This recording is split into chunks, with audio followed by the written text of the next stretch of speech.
following program is brought to you in living color on NBC. Oh, look, there's Jeff's flashlight. Yes. It's running away. And a Rubik's Cube. It's Sunday afternoon, so it's time for Doc's Kid Party. It is. Join Doc You're and right. co-host Jeff Kendall and their That's guests me. for 2+ hours of fun, That's quality, right. and maybe fisticuffs.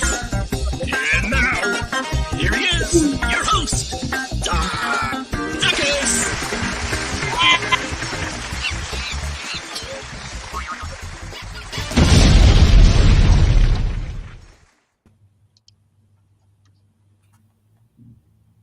Oh, hi. I'm looking at where the buttons are. Like, okay, this goes there. That goes there. And I are here. Yes. Hello. People think this is so easy, and it's not. But I just wanted to let you know that David Gilmour will not be appearing on this channel. All right. Okay. And another thing I'd like to tell you all, I'm done with Beatles box sets.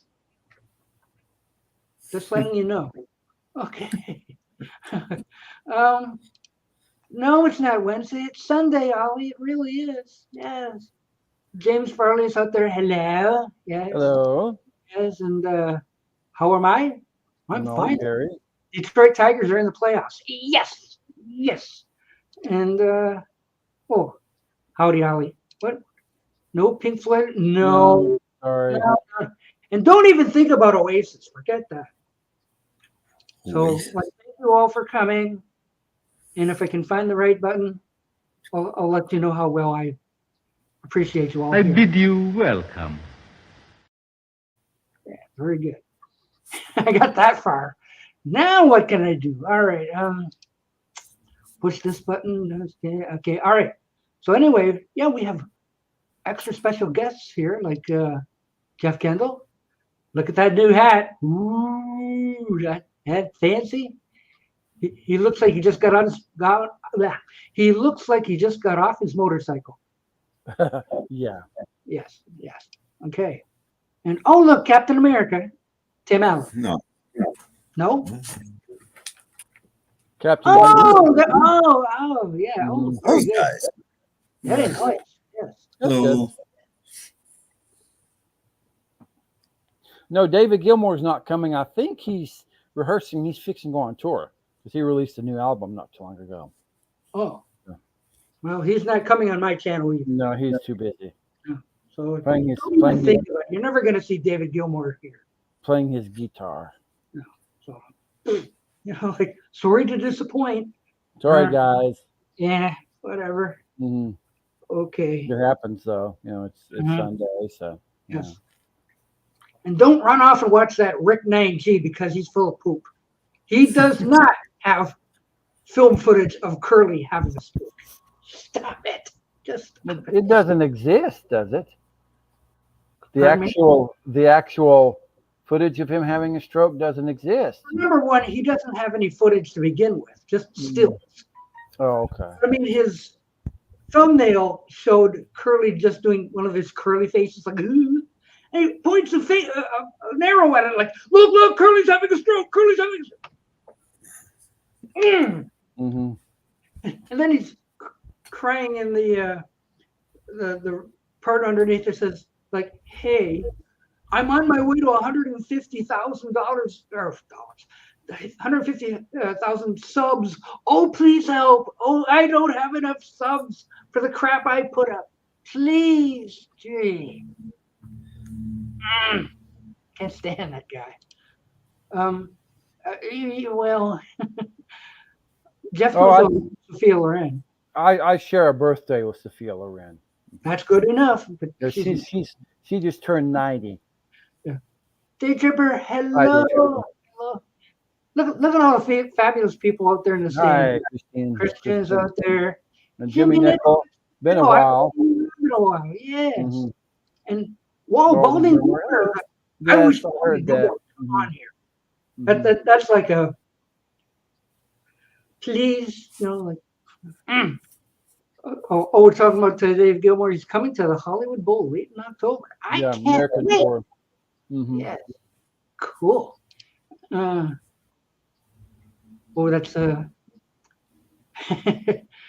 that's kind of private. Oh, well, thank you.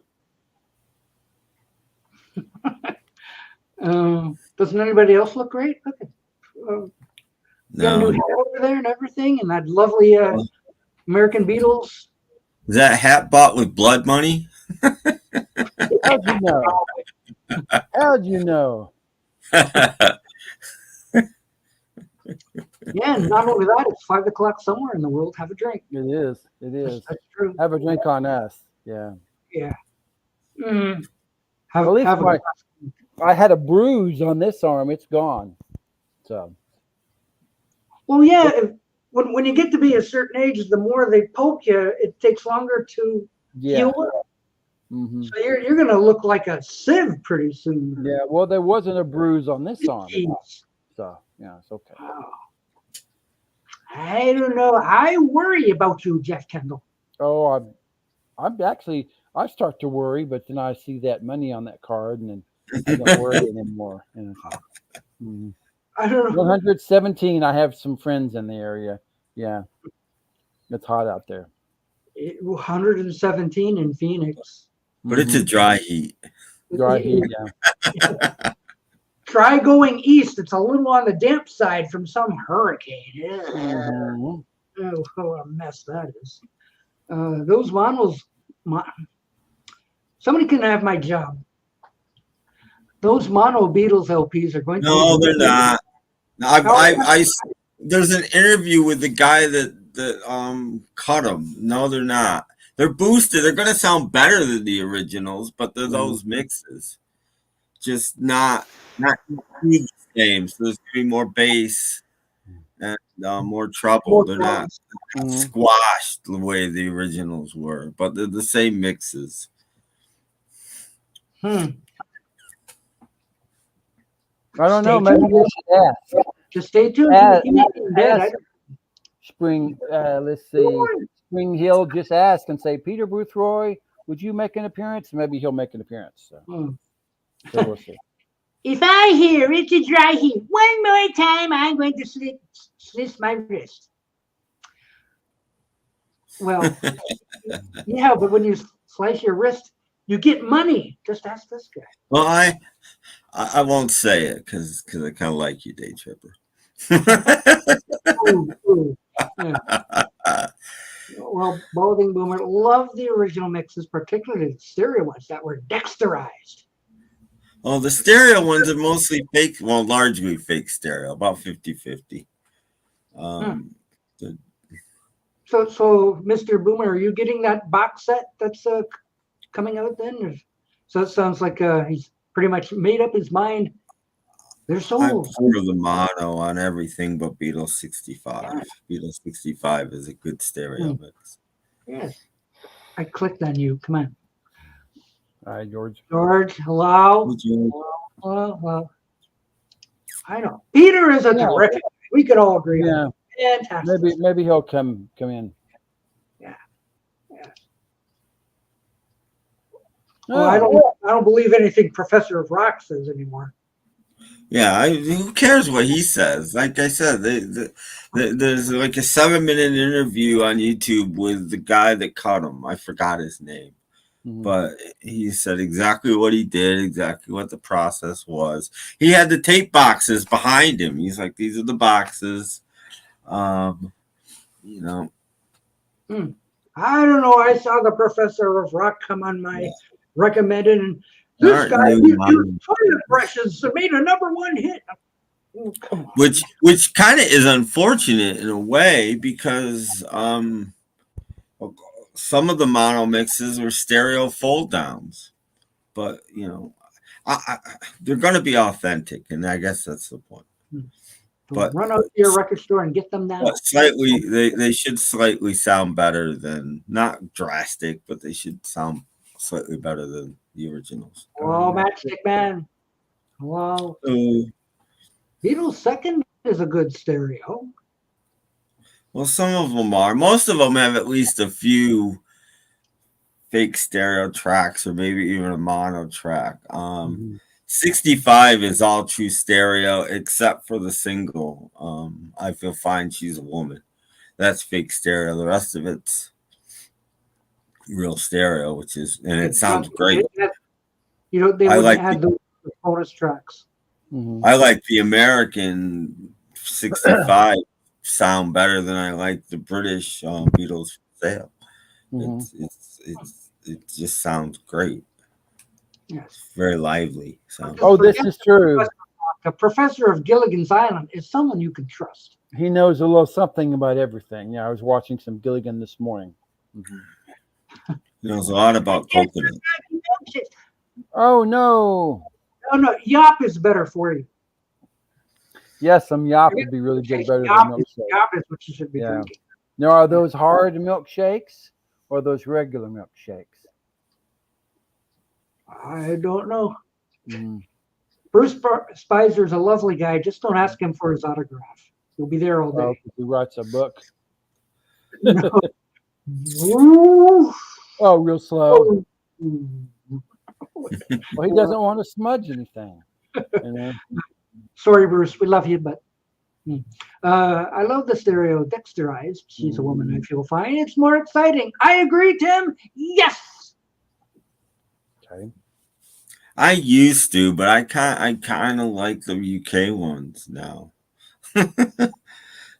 Oh, I think he's changed his mind. It was a revelation the first time I ever heard the UK one. I'm like, what the hell?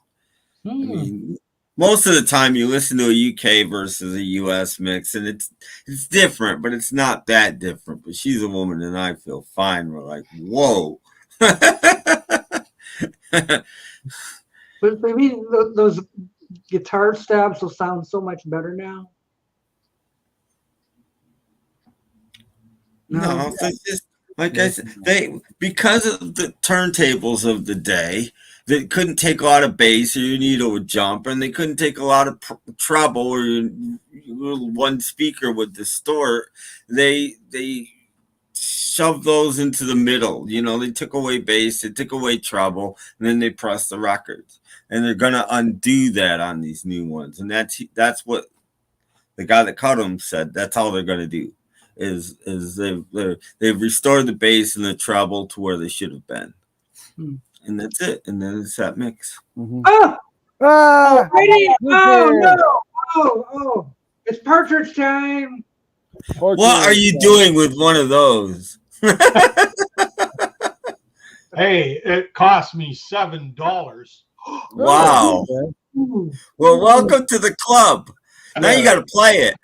I went to this. It was just a really small store. Yes, it was a record store, bookstore, and they had actually a pretty decent selection of records. Not big, but I was shocked to see this under the P's. Okay. There it is. Did you get the shopping bag? So I said, I gotta get that to show Doc. Yeah, for sure. Oh, Bill. It's a Bell record and. Yeah. I didn't get a shopping bag. Oh, no wonder. Did the Canadian one even come with a shopping bag? I don't know. Yeah, they're supposed to say it says free shopping bag. Oh, okay. Okay. All right. I have the shopping bag. I'm gonna get a Save on Foods shopping bag and stick it in there. That's the last one I got as far as stuff was that one. That is impressive. Wow. But you haven't Anyway, played it. That's all I had to say. Goodbye. But you haven't played it yet to hear all that fantastic David Cassidy. No, I haven't played it yet. Unlike a lot of people, I don't mind the music. So what the heck? It's Well, okay. You shouldn't. The music's good. It's just nice, soft pop rock. I mean, it's good. It's produced well. Yeah. It's sung well. It's done well. Yeah. No, and basically they're David Cassidy albums, right? So there it is. You know.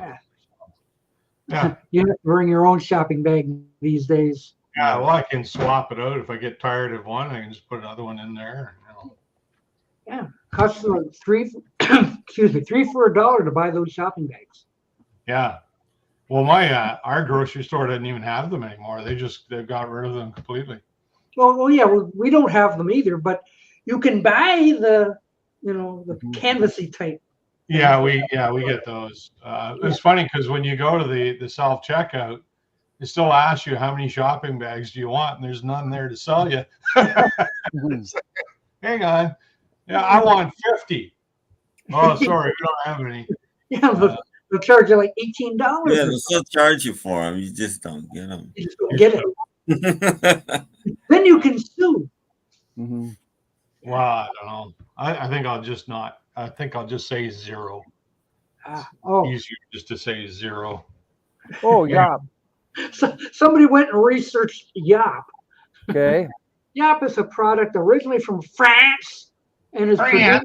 Yes, unbelievable. And was produced by the yogurt manufacturer Yoplait. That's why it's Yop. See, Yoplait. Yoplait claims that Yop was the first drinkable yogurt in Canada. Ooh. Maybe it's not available in the U.S. Yeah, so when Jeff goes shopping and starts bothering people, hey, where's your Yop? And then gets hauled away by the police. Well, now you know. This guy's a little weird. Stick some Yop in your Yop, and there you go. Yes, I've had many a Yop in my time. Mm-hmm. Oh. They have English Yop too. I don't know. There must be an American alternative out there somewhere. Oh, yeah. So they just have to. It's called 18% cream.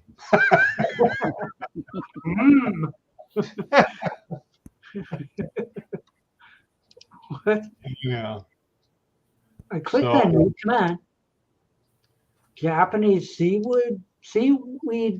I've had some. It's on. I like it on salad because my wife used to get all these care packages with these interesting stuff, and I put a little bit of Japanese seaweed on my salad. It's pretty This good. is the other one I picked up at the store. It's I think it's the reissue from a couple years ago. Anyway, it was pretty cheap, so I'll buy it. What the heck? I'm not a big Pink Floyd fan, but I've got all the CDs and Yeah. cool. The only other vinyl I got is Metal. I love Metal. I think it's a terrific album. But yeah, it was pretty cheap, so I'll grab it. What the heck? Give it a listen. So That's another essential one from their catalog. You are aware that David Gilmour will not be appearing on this channel. No. Why don't you like David Gilmour? Well, just for those who are expecting it. Yop Rock. Oh, Yop is available in the U.S. Sometime. At times. What time? Yeah. They don't have any Yop in Oklahoma, at least not the town I live in. Sounds like a bit of a lottery to me. If you go to your grocery store at 3:17, the Yop will be there. Yeah. Like Blue Light Special, right? In aisle 13, Yop is now on sale. But a 6-pack. Why now?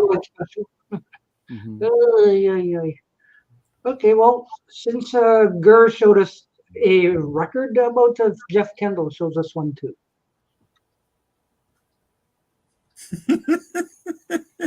Oh, that's me. Yes. Do it. How about good old Hungay? So you didn't get anything new, Jeff? No, I haven't been any place.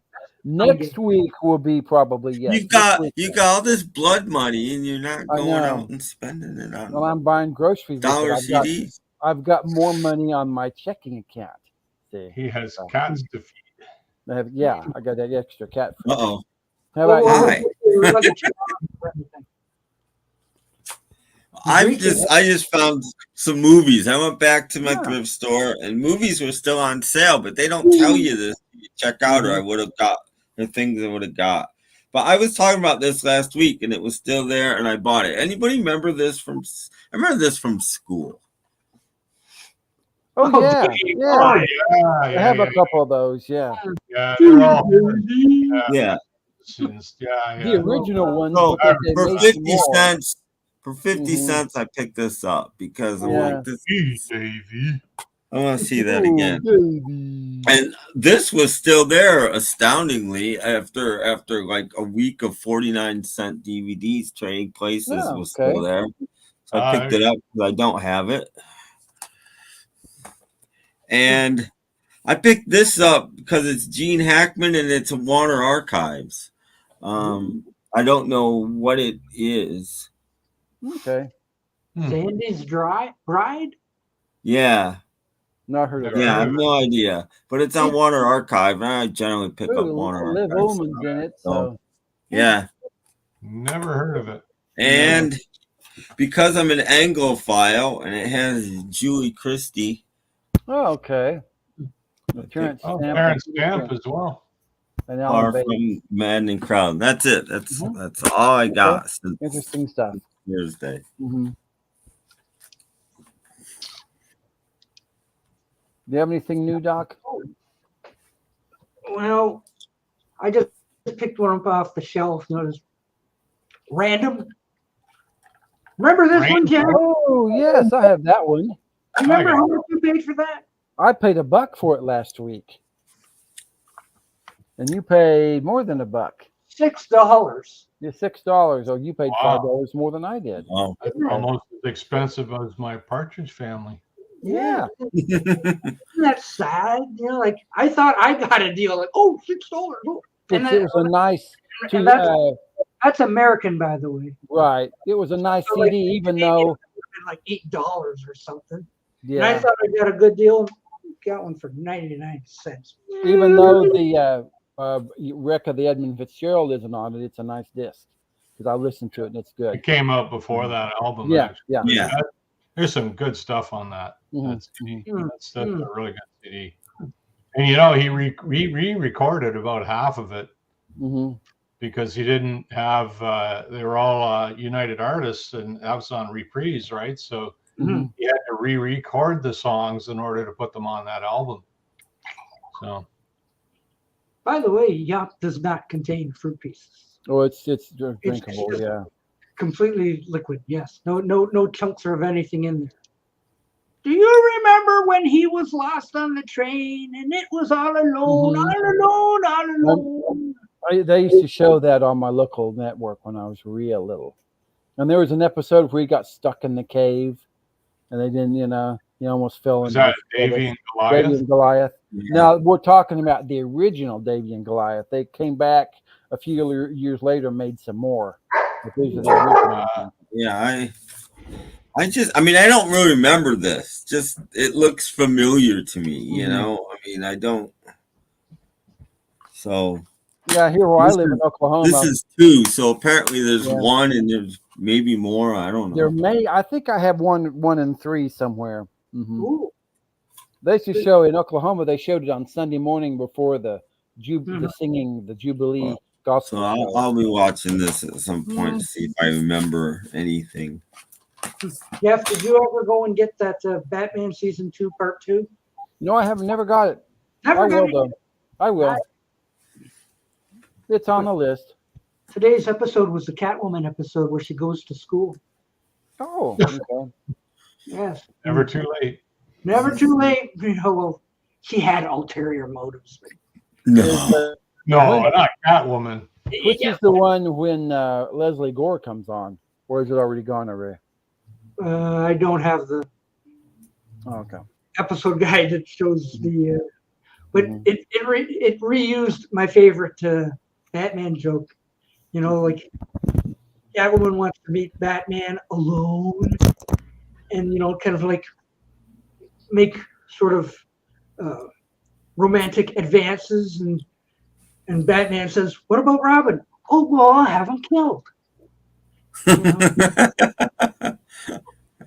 It's a repeated joke, but it's still my favorite Batman joke of all time. I guess it went over the first time they repeated it. So anyway, it was a Catwoman episode. They tried to kill Batman by using the Leave It to Beaver method in the coffee cup. Oh, okay. They were drawing from all sorts. Can't we do the Leave It to Beaver thing when they got caught in the coffee cup or something like that? So like they put them in the coffee cup and there was this big pot of sulfuric acid that was going to dump on them. So, I can never understand all these villains trying to kill Batman. Why didn't you just take out a gun and shoot him? Like, you know, they get them all these contraptions and mouse traps and spinning wheels. And they're going, just shoot him. Like, jeez. He's only wearing underwear, for God's sakes. It's not like he's bulletproof. Boom. Those leotards.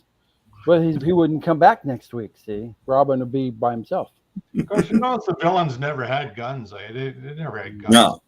Penguin had an umbrella that used to shoot gas out at the end of it or whatever it was. But they never had guns. Mm-hmm. But that Batgirl pilot was not for a show. That was a network presentation to test Batgirl being in it. But I'm not sure if that even would have went to series because the ratings were falling at the time, and they thought if it did go to a fourth season, they were going to send Robin off to college and have Batgirl be his partners. So but they always showed up at the library. King Tut, what are you doing here? Oh, just looking at some old Egyptian scrolls. You know? All she could do is kick. She could never fight. Anyway, I thought they brought her in because the ratings were slipping. Well, they were, yeah. Mm-hmm. So they thought, well, we'll just put some female pulchritude in there, and that'll boost the ratings. It might have gone up a little at the beginning, but it must probably just right back down because they ran out of money. Yeah. Well, they didn't run out of money. The network just stopped giving them money. Well, it's not like the network didn't have money to give them. They just didn't. Oh, yeah. And they made all kinds of money off that show. I mean, it was a popular show. Yeah. Yeah. Advertising. I imagine they paid a lot to advertise on that show. Sure, but you could tell the money just wasn't there. Mm-hmm. No, there's hardly any sets in season 3. Oh, it's yeah. black. The layers will be black, and there'll be a window hanging on strings over here, and something else hanging over here, and maybe a red curtain over there. That's it. That's the whole set. You know, there's nothing. It's like, started using stock footage and all that kind of stuff. Not all that much, really, but it was just the idea that there were no sets. They didn't have like the death traps anymore, all that kind of stuff. So it's just very low budget. Really low budget. Those Robinsons roll squares. They deserve everything that's coming to them. Well, I will have to say I was watching Lost in Space. I didn't see too many. I don't remember too many Batman episodes from the 3rd season. Just turn this over. I heard, yeah. So most people wouldn't get the point of Batgirl, if you know what I mean. I'm not sure. What is the point of Batgirl? Well, I mean, I say this every time, but at the end of the 3rd season of Batman, they did that 2-part Londinium episode because London's foggy. And they literally just took fog machines, put a couple fog machines in there. Okay, there's your set. Go. You know, I mean, you can't see anything. It's just fog. See, you learn a lot more here than you do over at that Rick 9G guy. Yes. He don't know nothing. he makes it all up. Well, that's true, Mob. But they even said in the episode that Mob Barker was a notoriously bad shot. I believe it to not be get in trouble was Ma Parker with a P. When Shelley Winters played Ma Parker, I believe. Yeah, it was Shelley Winters. I remember her. Yeah. Well, they were running out of villains. They had to make up something. Yeah, Lunchtime was murder, but and their sons were all stupid. Yeah. Like Egghead became a wimp in the 3rd season. Mm-hmm. You know, what was the episode where they covered Batman and Robin in plaster? You remember? Oh, that was. Yeah. That was the Joker goes surfing. Oh, okay. They were going to make surfboards out of them. Okay. So they're just random with all this goop. That was one of the few memories I have of that show. They covered them in plaster, and they're gonna on Tuesday. You got to wait till Thursday. You know, I'm afraid they were gonna suffocate. Yeah. It was a Thursday episode. Okay, I'm afraid they're gonna suffocate, and then you go and they're out of it, and you don't see them. You know, if you're in plaster, They you didn't got have time. It was only a half-hour show. Well, hey, you know. They even had to cut poor Aunt Harriet out of it. We don't have any time for this. Mm-hmm. So, I'm sorry for Madge Blake. She had to go.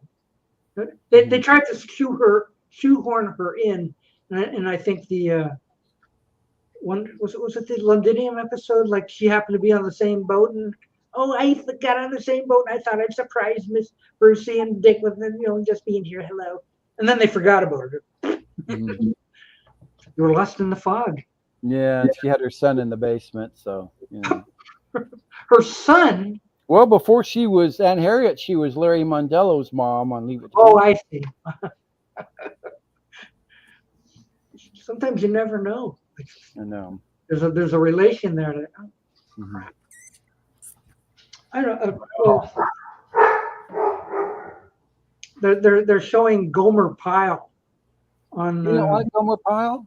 Golly. And I never really watched Gomer Pyle when it was on first run or whatever, but I just stopped on it for a second, and he was doing his singing. Mm-hmm. Yeah. So like, where did they get that? Well, we better put some Jim Neighbors singing in there. And then of course, after he's done singing, go, all right, come on. That's got to be an act, right? He doesn't really sound like that in real life. He does. And he got a singing career. Mm-hmm. No, he didn't sound. He wasn't in real life. My grandmother had 3 or 4 of his records. He used to do all kinds of gospel songs and stuff. And my grandmother listened to him. Mm-hmm. So. Yeah. I know. Okay, Mad Hatter too. That quick hardening plaster, like. Yeah, well, I was gonna say David Wayne, didn't he play Mad Hatter? Was that David? Yeah, I think so. Yeah. Mm-hmm. Yeah. Which I enjoyed David Wayne as Mad Hatter. I liked it. Mm-hmm. It was pretty good. Of course, it was a villain taken from the comic book, so that was fine. It's when they try to create a villain, they have trouble. Yeah. So like that was the other thing, okay? Everybody wanted to know who Batman was. So what do? They capture him, they tie him up, and then they're gonna kill him. Why didn't anybody just take his cowl off? David Wayne wants to find out who Batman is, so what's he gonna do? He's gonna make a plaster impression of his face. Why didn't he just take a cowl off? And how many times do they know he carries all this stuff in his utility belt? But what do? They let him keep it. Exactly. They always like seriously, dudes. Like, jeez. Unreal. Today's episode, like Catwoman's trying to rouse a crowd up, So when Batman shows up, he just reaches back and he pulls out a bullhorn. Oh, you citizens! Yeah. Where the hell is that? It was always citizens. Him and the Lone Ranger both. He must have been sitting on it when he was in the Batmobile. He had to have been. Like where does that thing go when he's not using it? Well, he just. I shudder to think where he puts it. It's the same with the Bat Shield. Where the hell does that come from? And after they use it, he folds it up and just kind of. Yeah. Where does that go? So somebody down on the floor, like, I'm here, just hand it to me. I remember watching the episode where Alfred had to wear the bat suit, and the cow didn't. The cow was almost. He had to drive the Batmobile or something, which was. Whoa. That he just got bataranged. Jeff flew away. We knew it was going to happen. Dried up and blew away. Oklahoma. Here we go. Tornado.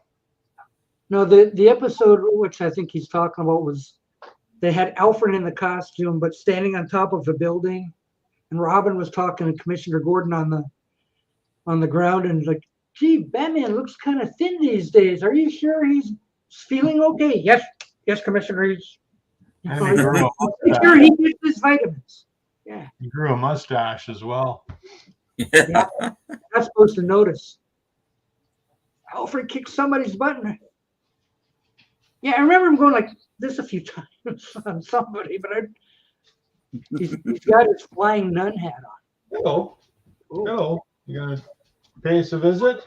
You gonna come up? Come on. Up you get. Come on. There we go. Yeah, oh, look at that baby. Oh, he's such a good puppy. Yay. Okay, go away. Go away. He had to suit up in today's Catwoman episode because there was this police guy from San Francisco or something like that who didn't know Batman was a duly deputized officer of the law and arrested him. So he called his Of all the nerve. I know so he called his lawyer Alfred to come to talk to him. And while they were in the jail cell, they supposedly switched clothes. So Batman walks out as Alfred, walks out, and then the camera pans over to Alfred in the bat suit, and he's like, just looked dumb. So Oh, well. yeah, so it is a fun show though. Like almost 60 years old, and it's just as fun to watch now as it ever been. Getting up there. That's how old we are. Yes, Burt Ward still alive, right? He's still around. Yes. He makes dog food apparently. Yes, he does. Yes, and Julie Newmar's still alive. Yeah, she's got to be over 80, eh? Yep. Lee Merriweather, I think she is. Not many else are though. Like I think those are the only three that's still alive. yeah. So everybody else. All the villains are gone. Mm-hmm. Yes. So, well, wow. That's the trouble. All the people that we watched are basically dead. No, really, I have not seen this. No, I don't think Julie I don't Newmar. I think think so. she's still alive, but I think she's older than 80. I think she's got to be close to We 90. just have to Google it. Because she did some stuff in the late 50s, I think. As far as I knew, Newmar is still alive. Julie Newmar. Okay, so according to Wikipedia, she's still around. Yes. Oh no, my bad. She's 91. Yeah, I figured she had to be like 1933 she was born. Yeah. Joan Collins, Wow. I believe, is still around. She was in at least 2 episodes. 91. Yeah. Ooh. Mhm. My goodness. Jeff, you're texting me while I'm on the air, and the phone is way over there. Julie Newmar was on What's My Line at one point as a guest. You know, they had a guest famous person like 60 or 61 or 59 or something. There's Julie Newmar. She starred in The Love Boat, Buck Rogers in the 25th Century, Chip's Fantasy Island. Wow. Some other stuff, Melrose Place, Return to the Batcave, The Misadventures of Adam and Bert. Mm-hmm.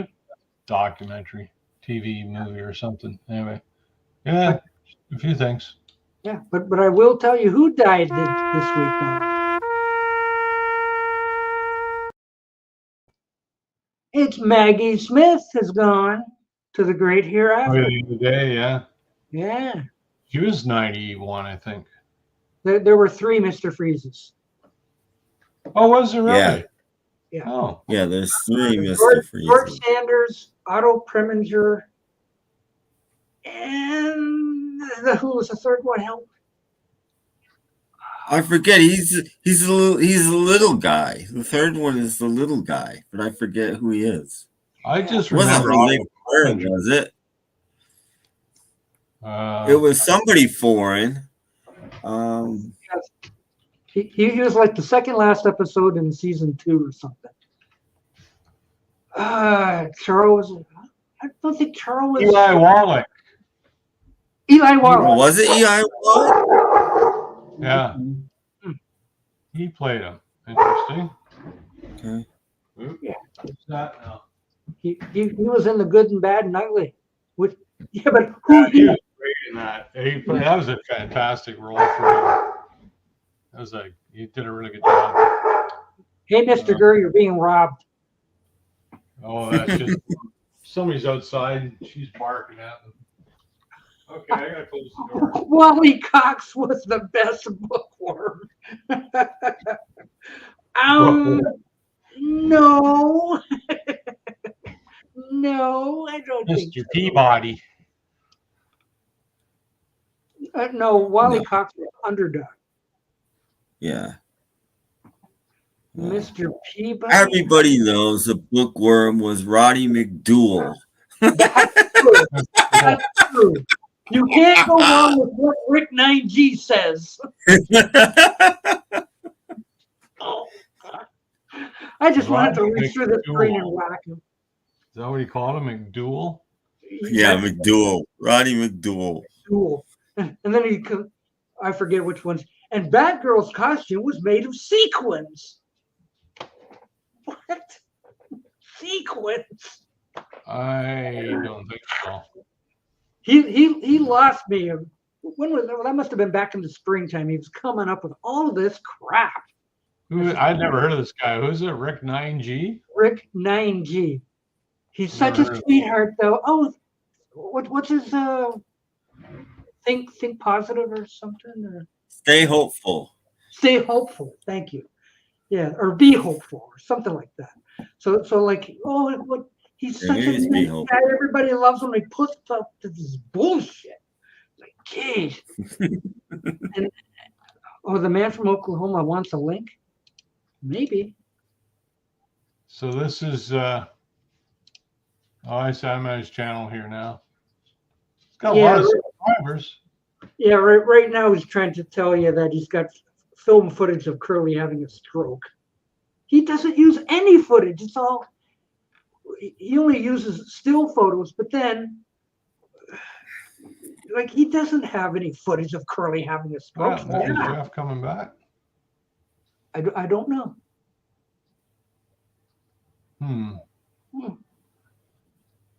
I don't know. I'm pretty sure that was him on my phone. Let me. Okay, what happened?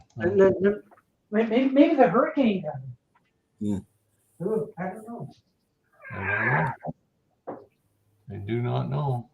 Oh, his computer is acting up. Whenever Doc does that, I have to reciprocate. Well, now it looks like Dibble's having an argument. Okay. Is that Ranger Smith? Is that who that guy is? Oh, that's Officer Dibble. Officer Dibble. What show was he on? Top Cat. Oh, I never watched Top Cat. Top Cat. Third best theme song ever, I think.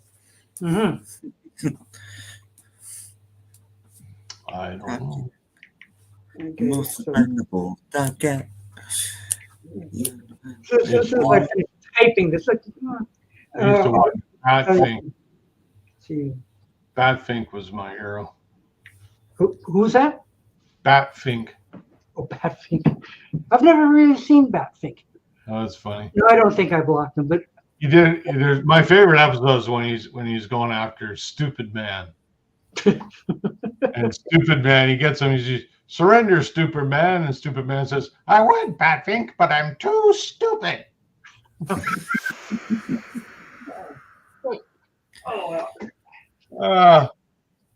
Funny. I don't remember if you remember this, but might have been Thursday. I said I was now watching Snagglepuss. No, yeah. Okay, so I've watched about a dozen episodes so Exit far. stage right. I think you're wrong even. But anyway, I haven't watched it in a long time. Now when I watch things, I notice things more. That was Hanna-Barbera, wasn't it? Yes, Yeah. yes. Exit, stage left, and all that jazz. Yeah. Yeah. I like Stagger. He's cool. I like them. Well, anyway, I seem to notice things more. And in the opening credits, it's written by Michael Maltese, who wrote a lot of Warner Brothers cartoons. Yeah, like good pedigree. And then I'm watching the cartoons. Snagglepuss comes off a lot like Bugs Bunny. You know, like like some hunter'd be after me, just walk up. What do you think you're doing? What do you think you're doing? Like that's Bugs Bunny-ish. You know, like not being afraid of who's ever hunting and just walking up to him and like you're doing something wrong.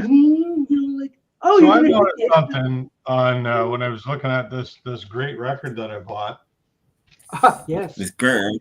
It says, I don't know if you can see it there, but it says Quality Records. Uh-huh. So that was the Guess Who's original label. Ooh. Quality Records. They're very limited distribution back then, but yeah. Wow. Those first three Guess Who albums before Wheatfield sold, before they signed with RCA, they were on, I think it was Quality Records. Yeah. So how about that? There's a bit of history for you. I don't know if that's Canadian pressing. I don't know what it was in the States, but yeah. James Farley likes the McGilla Gorilla theme song. Remember the Great Grape Ape? You remember that one? I do, but I didn't really watch it. It was a little bit later. That was like in the 70s, I think. Yeah, I think I was pretty much done with Saturday morning by then. Jeff's back. back. Oh, there he is. Are you back to stay? I'm back to stay because you Yeah. see, I was on battery power and I looked and oops, my battery's at 5%. Suddenly, I had to do a hard whatever they call it, reboot, and then so it's okay. Now you're plugged in. Scare me for about 5 minutes. Oh, that's what's going on. I would be too. Yeah. I hate when my computer goes. Good thing it wasn't your pacemaker. No. Would have been dead. Well, it's either that or you ran out of blood. You ran out of bullets. Yeah. Well, you missed about 10 minutes of wonderful conversation about the Batman and Snagglepuss. And Okay. yeah, you have time. How we started with Batman and ended up on Snagglepuss, I have no idea. But that's where we drifted. Just the idea that I notice things more. So like I'm paying attention. I'm like, what's this now? Yeah. I remember having a Batman album. It wasn't the official one. It was some Joe Blow and his orchestra doing the theme for Batman. No worse than all those Beatles. Robert P. made, some of you guys might have got it, he made a CD of the Batman music and the Green Hornet music. I've got those. Yeah. Kind of fun to have, you know. I have the Batman soundtrack by Jan and Dean.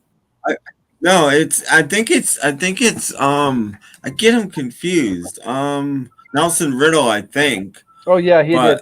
You know, of course, Neil Hefti wrote the song, but Nelson Riddle actually did the music for the show. So you don't get the right version of the theme song, but you get the rest of it correct. Duck, have you ever tried strawberry frosted flake? Duck. No, I have not. Is it good? No, I haven't. No, I haven't. Because it's frosted flakes. And they're like I buy cereal that's like, what the heck is this? You know, like Berry Pebbles with Wilma and Betty on the front. What's this now? And everything was pink. I'm going like, I don't know if this is for girls or not, but I'll buy it anyway. So, but holy cow, did it taste like fruit? Yeah, I saw that one of yours. Yeah. It's like they took the fruit flavoring. They just so my first bite was like, holy cow, that's fruity. Whoa. Mm-hmm. Rootin' tootin' fruitin'. Mm-hmm. I don't buy cereal, but I look for cereals for you to buy. Well, the best ones are in America because it seems like it's a testing ground. Yeah. No, my wife's home. Garage door. Oh, wow. She's away for. I thought that was Danny and Brosy's computer. She was away for the weekend, so yeah, I should sign off and say hello to her. I haven't seen her since Thursday, so. Oh, I guess. I thought somebody stuck his finger in a light socket. It sounded like somebody's being. Yeah. Somebody's got really bad indigestion. Yeah. Anyway, I might be back later. Okay. Okay. So long, Mr. Durr. Yeah. Hey, bye-bye. Bye. Bye. What were we talking about? Batman? Everything. So James says, I'm in America. It's like, why don't I? Yeah. See, if I go in Walmart, these one-time cereals, I'll call them, because there are a lot of them. Seasonal stuff, like all the Halloween cereals are out now. Oh, yeah. They put them at the end of the aisle. Yeah. So you get all your regular stuff, and then impulse buy. Mommy, give me some of this. Yeah. Well, that's just where they put them because they're not meant to be around for too long. They're right. So if they did put them in the regular aisle, they'd only be mixing around anyway. So they put them at the end of the aisle. So when they run their course, they can put something new in. Mm-hmm. So if you're looking for all these weird cereals, look at the end of the aisle where they've got some specialty stuff like Berry Pebbles or Wednesday cereal. Wednesday cereal, yes. I still eat the generic kind. So generic Captain Crunch? No, generic Frosted Mini Wheats. I love that the store brand stuff too. It's store brand because it's about $2.50 a box, and if you use a small bowl, it lasts all week. Small bowl? Yeah. Get out of here. Small bowl indeed. Well, I don't want to go get cereal every 3 or 4 days, so I bought some Saturday, and I won't have to go get it until next Friday. So yeah. What? Reach out to General Mills, and the companies might send you back a truckload of laundry detergent. Yeah, you'll be the cereal taster. Here's some new taster. I don't think General Mills has much to do with laundry detergent. Probably give you some weird cereal. I think that their cereal tastes like it. Wouldn't you like to have the job? Okay, what kind of cereal can we think of now? Come on, guys. Maybe Taylor Swift cereal, something like that. Well, I was just gonna say they usually go for some sort of an IP that the kids will recognize. Sparkling cereal. It turns your milk pink. Yeah.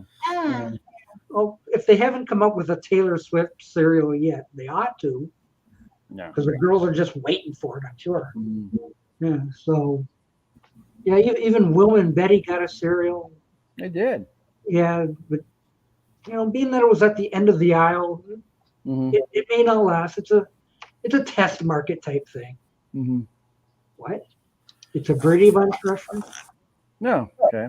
Oh, maybe Tim knows. I just thought of it. What? What's a Brady Bunch reference? About a truckload of laundry detergent. Oh. I don't I'm not up on Brady Bunch. Oh, laundry detergent, you mean those things that you throw in the, I don't know. The things that people like to eat. A Brady Bunch episode that I don't know what that is. The last Brady Bunch episode was some kind of laundry detergent to turn the kids' hair green or something, or blue or whatever it was. Ooh. And Robert Reed did not like the episode, so he wasn't in it. Well, he don't like anything anyway. So no. Have we ever had Bat Bites or Joker Jacks? No, Never I haven't had? eaten a weird cereal since I was a kid. Because I make my mom buy all the cereal because with a free inside, and after a time, I had 3 or 4 boxes of cereal, so I could, I could have Fruit Loops or Sugar Smacks or Alphabets or, Alphabets. They're gone now. Mhm. Discontinued. How dare they? Yeah. Okay. There was a Brady Bunch episode where they were going to do a commercial and they tested out laundry detergent. Yeah, I remember that. Yeah. I don't. Yeah. Paul Winchell was the guy who was doing the commercial. Oh, yeah. Did he bring one of his I didn't see any dummies. Maybe he was the dummy. So, I didn't know. So instead of paying them in money, they sent him a whole truckload of laundry detergent. Yeah. Mm-hmm. Well, those Bat Bites and Joker Jacks were out in the 60s, apparently. I don't remember that. That would be something I would be interested in. When did they start with Count Chocula and Frankenberry? Early 70s? Was it late 60s? I think early 70s. Okay. I think early 70s. Mm-hmm. Yeah, they used to be a staple on the shelf, and then they pulled them off, and somebody must have said, "Hey, where's my Frankenberries?" So they would bring them back seasonally. Mm-hmm.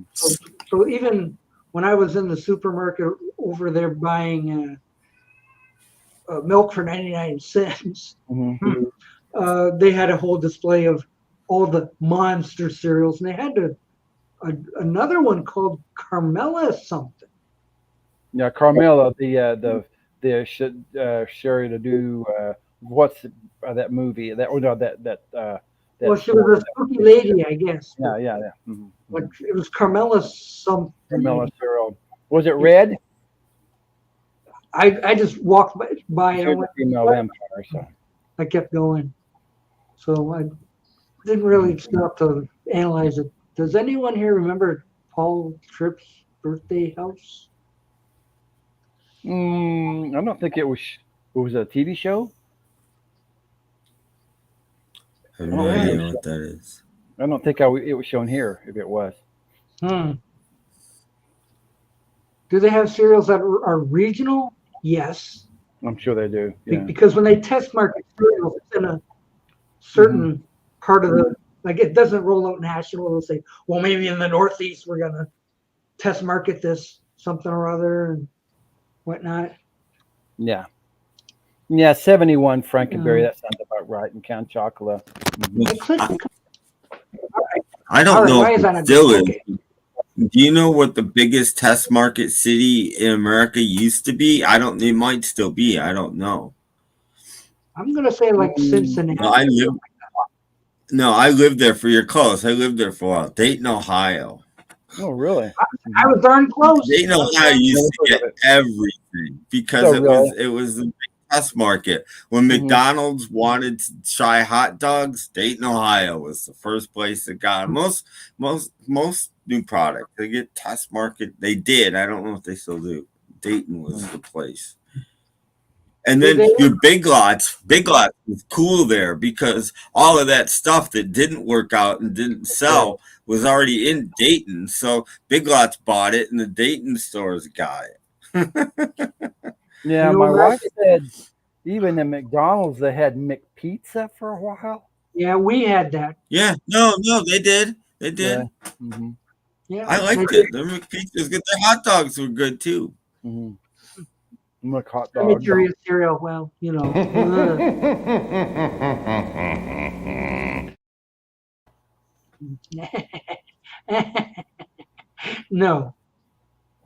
No such. No. Let's see if we can talk about something that's people might actually be interested in.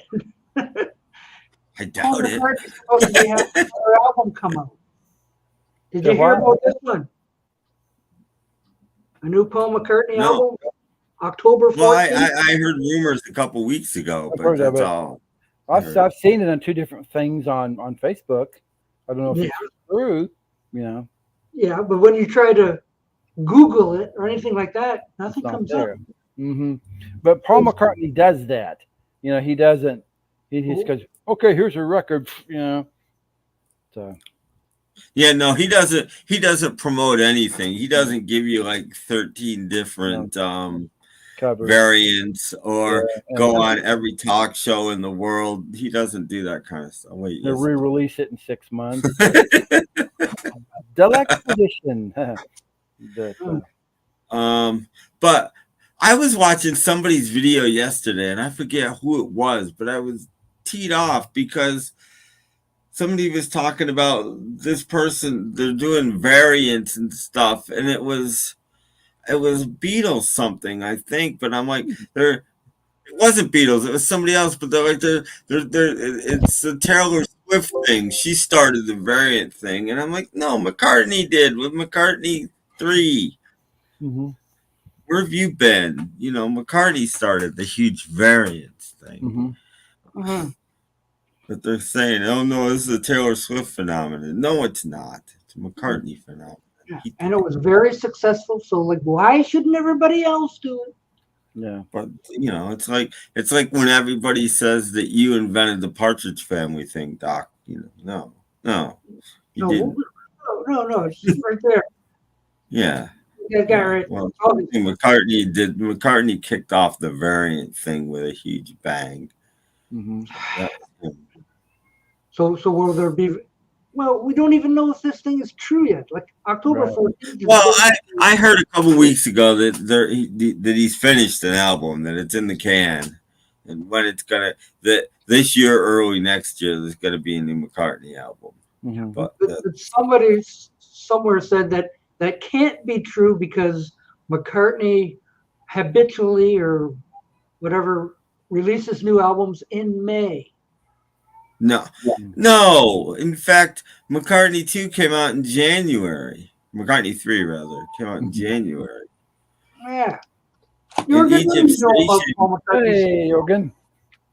Station came out towards the end of the year, I think.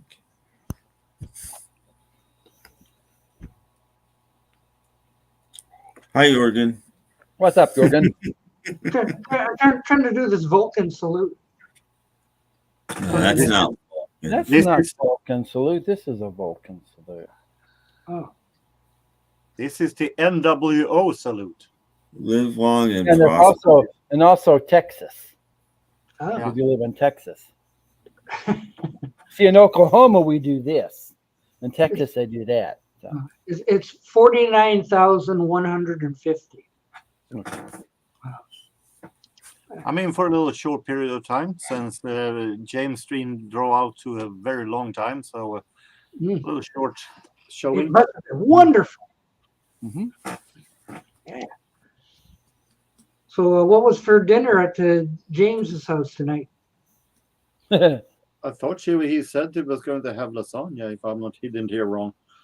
Yeah. Mm-hmm. Yeah, Egypt Station was in September. Yeah, I thought that's the end of the year. I thought it was, Mm-hmm. Well, somebody had wrote in that it's not going to be October. It's going to be in the spring. So I don't know. We don't know. Hi, James. Jorgen, hello. It's whenever he has to coordinate with Apple these days, and Ringo, and you can't put it out the same. He just did one hand clapping, so I doubt it's going to be too soon. Yeah. And we're getting mixed results on the one hand clapping too. So parts of it are good, parts of it are not. You're always going to get that. Some people are going to like something, and some people aren't. And then now the Harrison reissue, Living in the Material World, is definitely coming out in November. Okay. Mm-hmm. So, yeah. So that'll give you at least a month more time to go squeeze some money out of your wrists. Yeah, good. Yeah. Hey, if I can go once a week. Woo-hoo. Yeah, when's the Beatles coming out? I've forgotten already. Is that October? I don't know. Everything's coming well. It's for the Christmas holiday giving season. Yeah, I've forgotten already when that's coming because I'm not gonna get it. So I don't. I hope they reissue Let It Be on Blu-ray. That would be a great Christmas present. Probably won't happen, but it'd be a great Christmas present. Have seen nothing about it. No. Stay tuned to the No, Professor we were Rocky. a couple months ago that it was done, that it was transferred to Blu-ray and everything, but that's all we ever heard. Mm-hmm. Well, I'm sure we'll get something on Blu-ray, Mm-hmm. like the Brady Bunch on Blu-ray. Give my regards to Broad Street and Blu-ray edition. Woohoo! Woohoo. Ooh, that's on everyone's giving list. Yes. Oh, Under the tree. Dear Santa, Dusty, please bring me. on Dusty Spin stream, he keeps ejecting us to the silly love songs from Broad Street. It's like, oh God, Oh, stop, make it go away.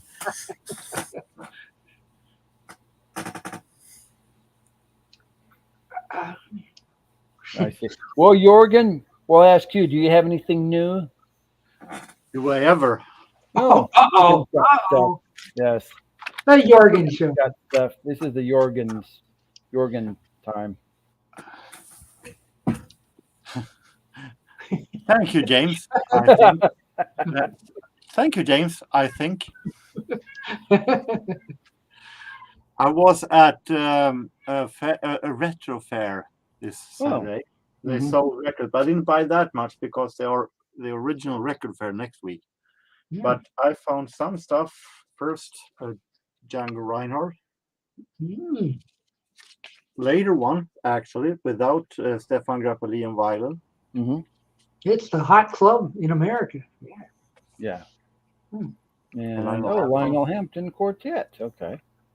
On Carousel Records.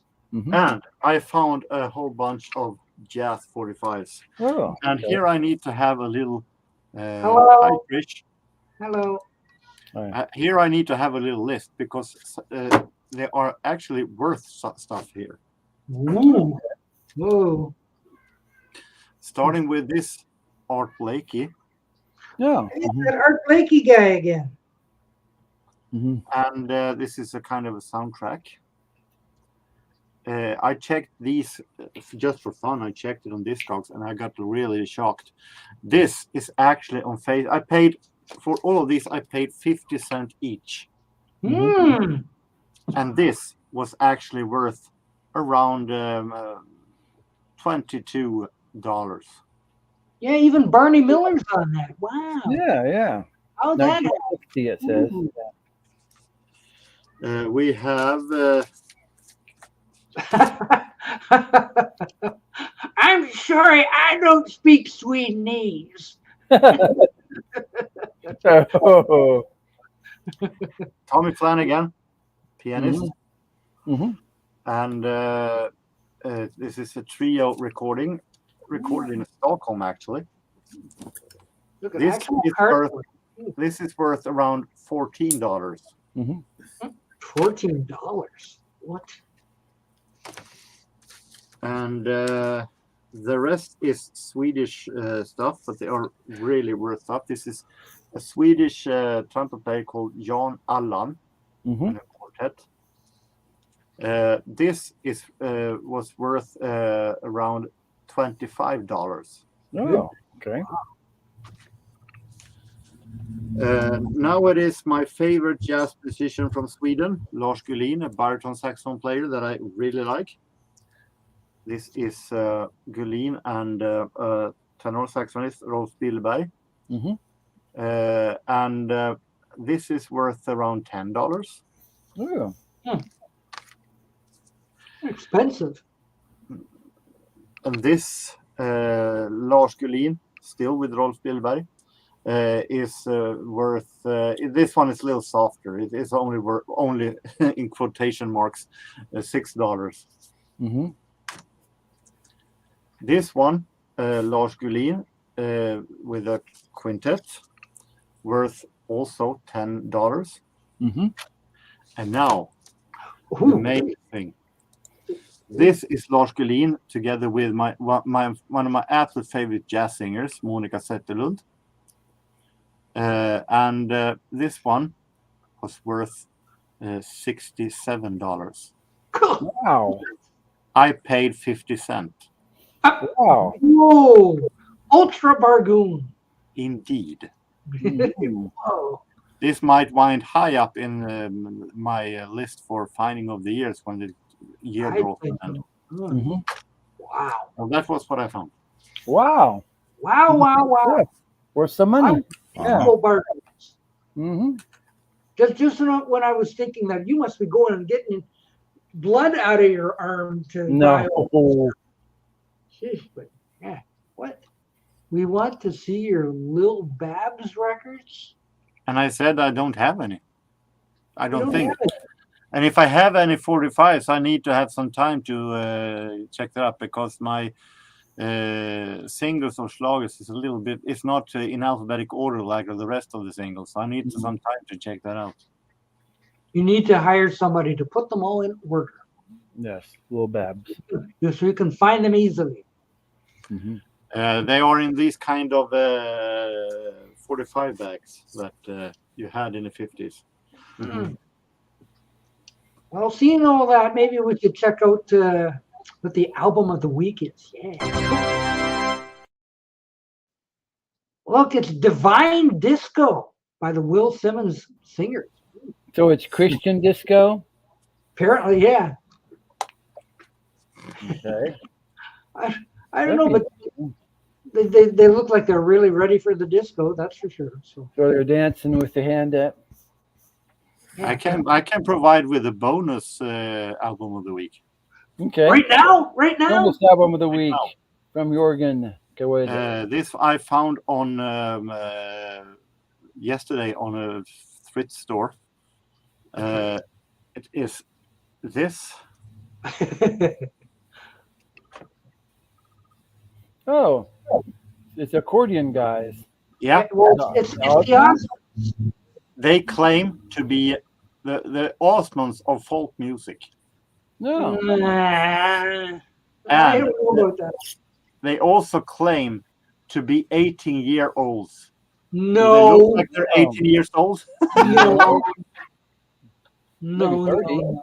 Yeah, nope, maybe 30. I thought this was seriously fun. That's awesome. Jeez. Mhm. Oh, Yes, she he was was. on the Swedish program with the Beatles called Drop In. Yeah. And that show, but it was a show with 60s music, and it has the most advanced theme intro for that show. Drop in. Oh yeah.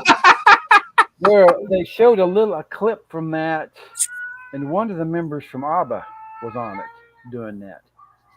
Might be so. Either Bjorn or Benny, one of those two, doing that. Yeah. I think it's on the Beatles anthology DVD set. I've seen it somewhere. Yeah, me too. That's not the one with the guy on the catwalk. I don't think that's him. Mm-hmm. I think that's a different program. But Might be. yeah, I seem to remember that. Probably a clip from Drop In, I guess. I think it's if I'm on not wrong, YouTube. Oh, is it? if I'm not wrong, Beatles was actually seen as the Lil Babs was seen as the main artist, and Beatles was the four-band. Oh, okay. Hi, Kitty. Look at here, we got Kit Kat. What do you think, Ace? Get me out of here. Yeah. Pay attention to me, and when you do, I want out of here. You gotta put up with all those little black cats. I know all those young black kitties. He kind of runs this joint. That's why all the black cats are. Yeah. And he runs off to sleep somewhere. You know. Get me away from these little black cats. She did a great version of "It's My Party" in Swedish called "Leva Livet." That is correct. That is correct. Leva livet. Live the life. Yeah, how would that go there, Jorgen? How? Leva livet, nu ska jag leva livet. Jag leva livet. Jag leva livet. De ska få se vem de roat sig med. Did I hear Dummkopf? I'm not sure if that's or not. Dummkopf. That's German, isn't it? I don't know. I suppose if you watch a lot of Hogan's Heroes, maybe. I don't know anything about Hogan's Heroes either. Don't quiz me on that one. That's a show I didn't watch. No. I didn't watch it.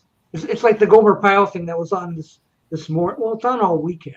It's a whole weekend of Gomer Pyle. Like, no, thank you. I think next week they're going to do Bob Newhart again. Yeah. Okay. Every month, Bob Newhart again. No, the first Bob Newhart show was pretty good. I wasn't crazy about the second one. I saw more of the second than I did of the first. No, did you? The second one was okay, but the first one was. It's really good. It really gelled. The first one was almost like a pre-Seinfeld in a way. It was sort of a show about nothing.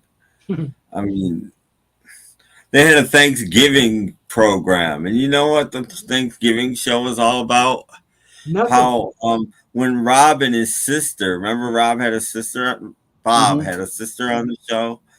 Their parents made them chew each bite 32 times. That's what the whole episode is about. So they're eating Thanksgiving dinner, and it's taking them forever because they have to chew their food. Yeah, there's actually they have to chew 32 times before they swallow it. Everybody else is done. You know, they're watching them eat. There was a Christmas episode that I really liked called they order a lot of Mugu Gai Pan, Chinese. Have you seen that one? I don't remember it. Because they get drunk on some kind of alcohol and order Chinese food. Lots of Mugu Gai Pan. I found another one that you could use as a bonus Okay. album of the week. Album of the week. You have seen this already, Greg, a doc on my Facebook channel. Okay. Okay. Yeah. That's pretty scary. Open this can and see what you get. Whoa! There's people in my can. Yes. There's can in the It's a Look can at of the guy people. in the jeans church. He looks pretty high. Well, if I was stuffed in a can for who knows how long, I'd look like that too. Yeah. Looks like 70s, maybe early 80s. I don't know. There's a pretty weird album. They're a Swedish dancing orchestra. Okay. But I tried looking those up on Google Images and I couldn't find either of those. So I don't know. I guess there's no Google in Sweden or something. I think you need to have the right pronunciation or the spelling. I don't know. I couldn't find either or. So I had to go with the disco church people. Whatever. I can try to find it and message you later. Okay. Well, being that the album covers were tilted, they were a little hard to. Yeah, because they're taken straight from the record store. Yeah. Hope no one in that can farted. A stinky can, yes. Even with his microphone off, you can still hear them. You can really hear when the microphone off? Sounded like it.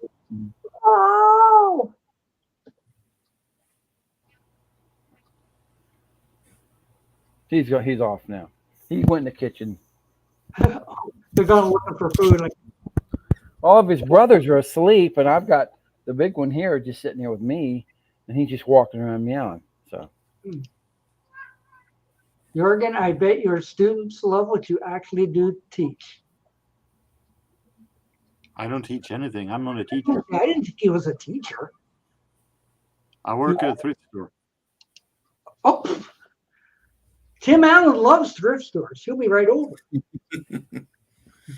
Especially for 49-cent records.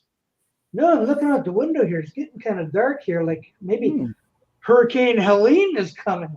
To Canada. Maybe you'll have an early snowstorm or something like that. I don't know. It's looking kind of really. They won't let it. If it doesn't have its proper documentation, they won't let it in. So they have your vaccinations and all that kind of stuff. Exactly. I mean, like this is worse than gloomy. It's like, ugh. I guess it's been gloomy here for a week. It's sick of it. But it hasn't gotten cold though. It's still in like 70 or above every day. But it's just, right now it's 69 degrees, so it says. it's just no sun. It's just Yeah, getting dark with that, it's 5:20, but it's just like the skies are really just yucky looking. Yeah, maybe I better go take to the storm cellar or something. Do you have a laptop you can take with you? No. Oh, okay. Don't worry, Ollie. One, I am a professional. I let the customers, of course, come in firsthand. Two, we have record bins, but they are containing with a whole lot of typical thrift store music, and we hardly ever get new stuff in. So there's nothing more there to find. Continuing with the weather, Oh, James yeah. Charlie lost power for 8 hours yesterday. Not fun. That's what was going on in New Jersey. Meanwhile, in Upper Michigan, sunny and in the 80s. Yeah, right here it's like 87. Yeah, You mean You mean the 1980s? Yeah. Oh, it's getting cold in Tuck-Yuck. It's at the freezing mark. Ooh, nobody's going to the beach in Tuck.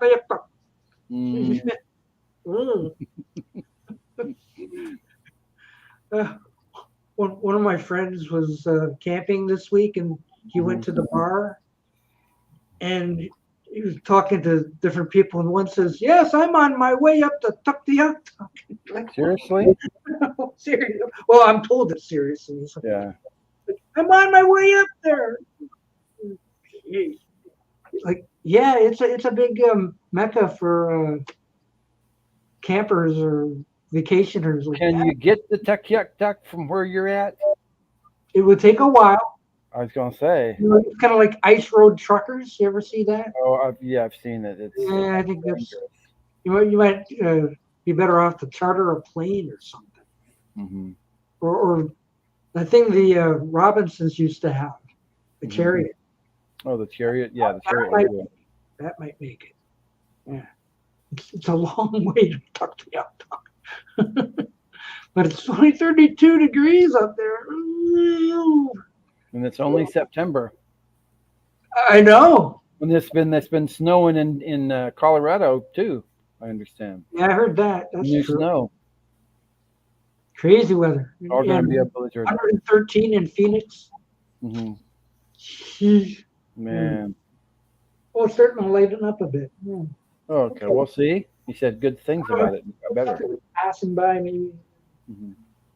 Crazy. So, yeah, it would be about 6 or 7 days driving from where I am. Without a pause. Non-stop, I guess that is. Or is that stopping at your Best Western? But there's nothing to eat up there but polar bears. I hate to break the news, Doc. You don't eat polar bears. The polar bears eat you. Oh, no. Oh, I'm sure there's a McDonald's in Tuck or whatever it is. They barely have a Tim Hortons. Or maybe a Taco Bell or with a population of about 500 or something. Well, they gotta have someplace to eat. We're lucky to go to somebody's diner or something. Yeah, what language do they speak in Tuck? Inuit. Which country is it in? Which country is it in? Canada. Oh, okay. It's way up on the Arctic Ocean. Then I assume they speak English or French. Well, they might, but I'm not about to go up there to find out. Okay. Just looking at my topics for the day, and I guess I've used them all. Oh, good night, folks.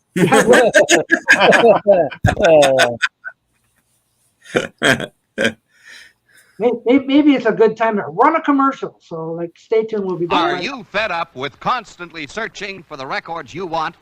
Are you tired and frustrated from always straightening out your LPs? Now with K-Tel Record Selector, this will never happen again. To choose your favorite music, tilt the first record forward. The others follow automatically. Pick your selection when it appears. To choose more LPs, lean the next record forward and wait for your choice. The Record Selector is a new space-age design for selection and storage of records. Fingertip control regulates the speed of Record Selector. To replace the records, tilt the first record forward. Record Selector, with a mind of its own, will automatically stop where the LP was taken from. End awkward selection and storage of LPs with Record Selector. Attractively finished in a gift box. K-Tel Record Selector, only $3.99.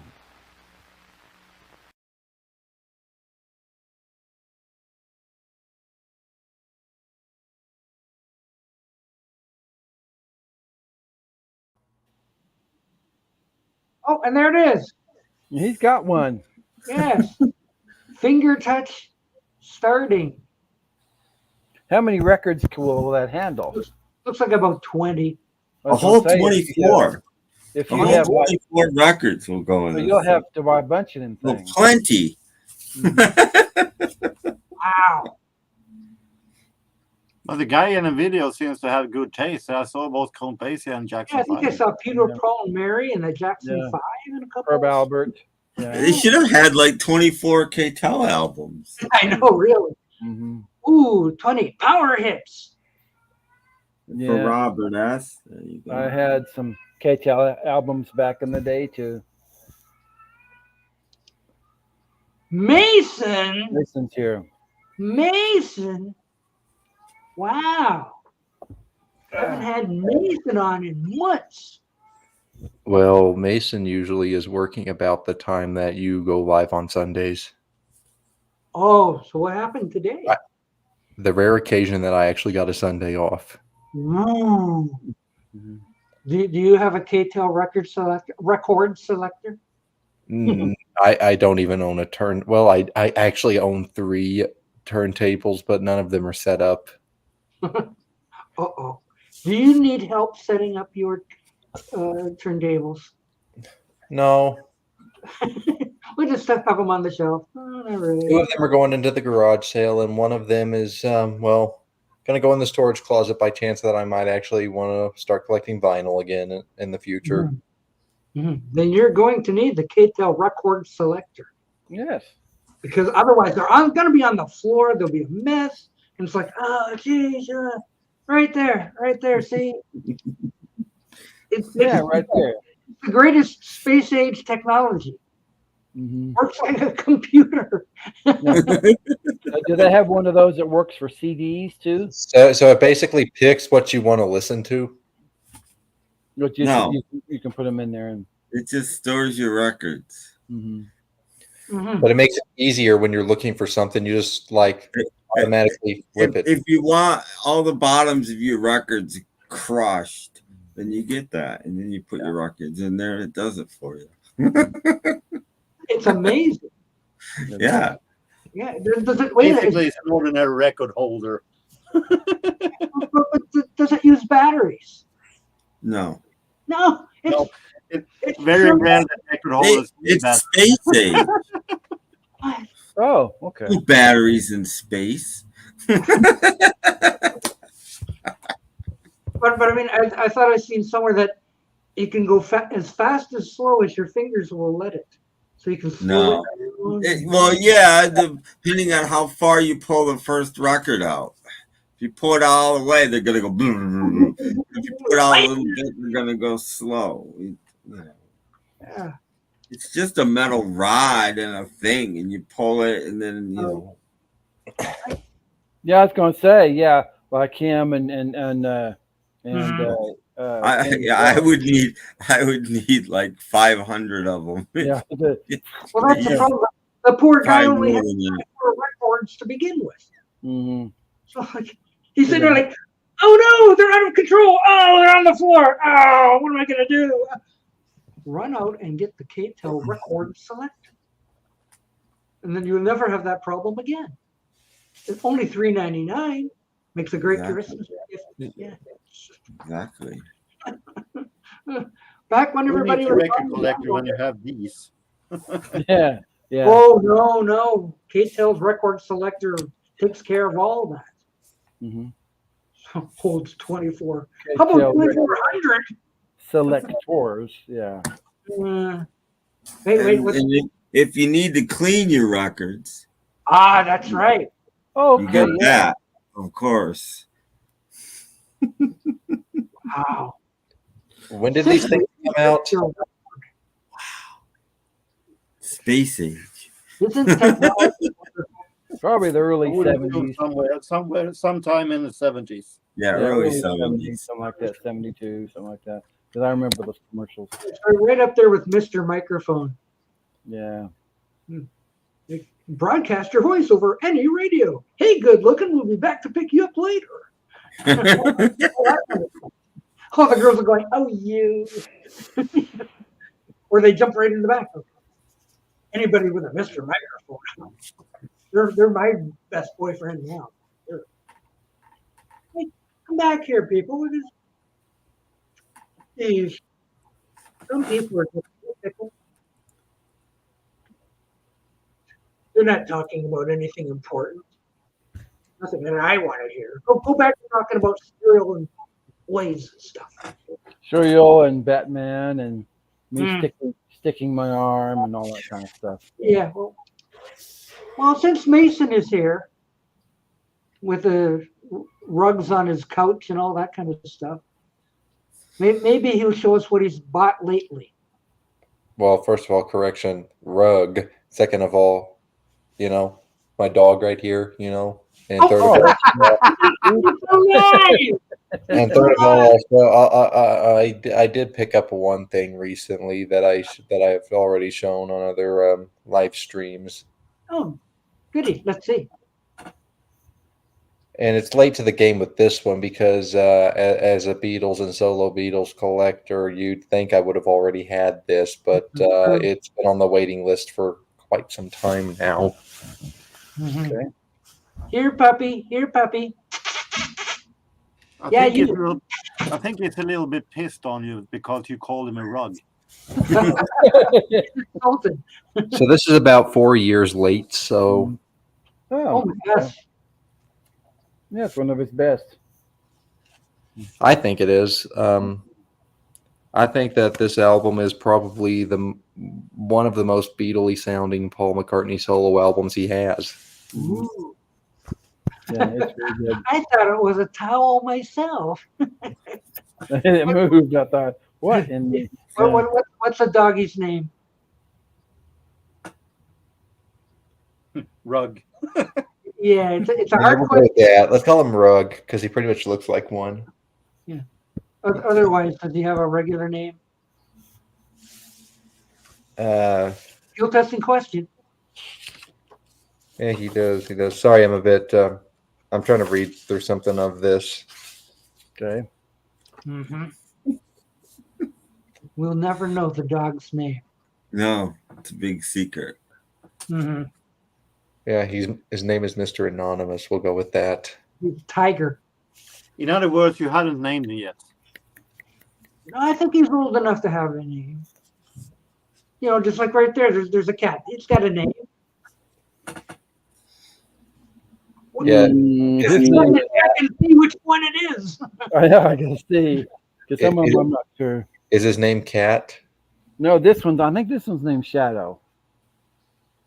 He's the one that's been talking all the time, yapping. Oh. Now he's up there now. See. There he goes.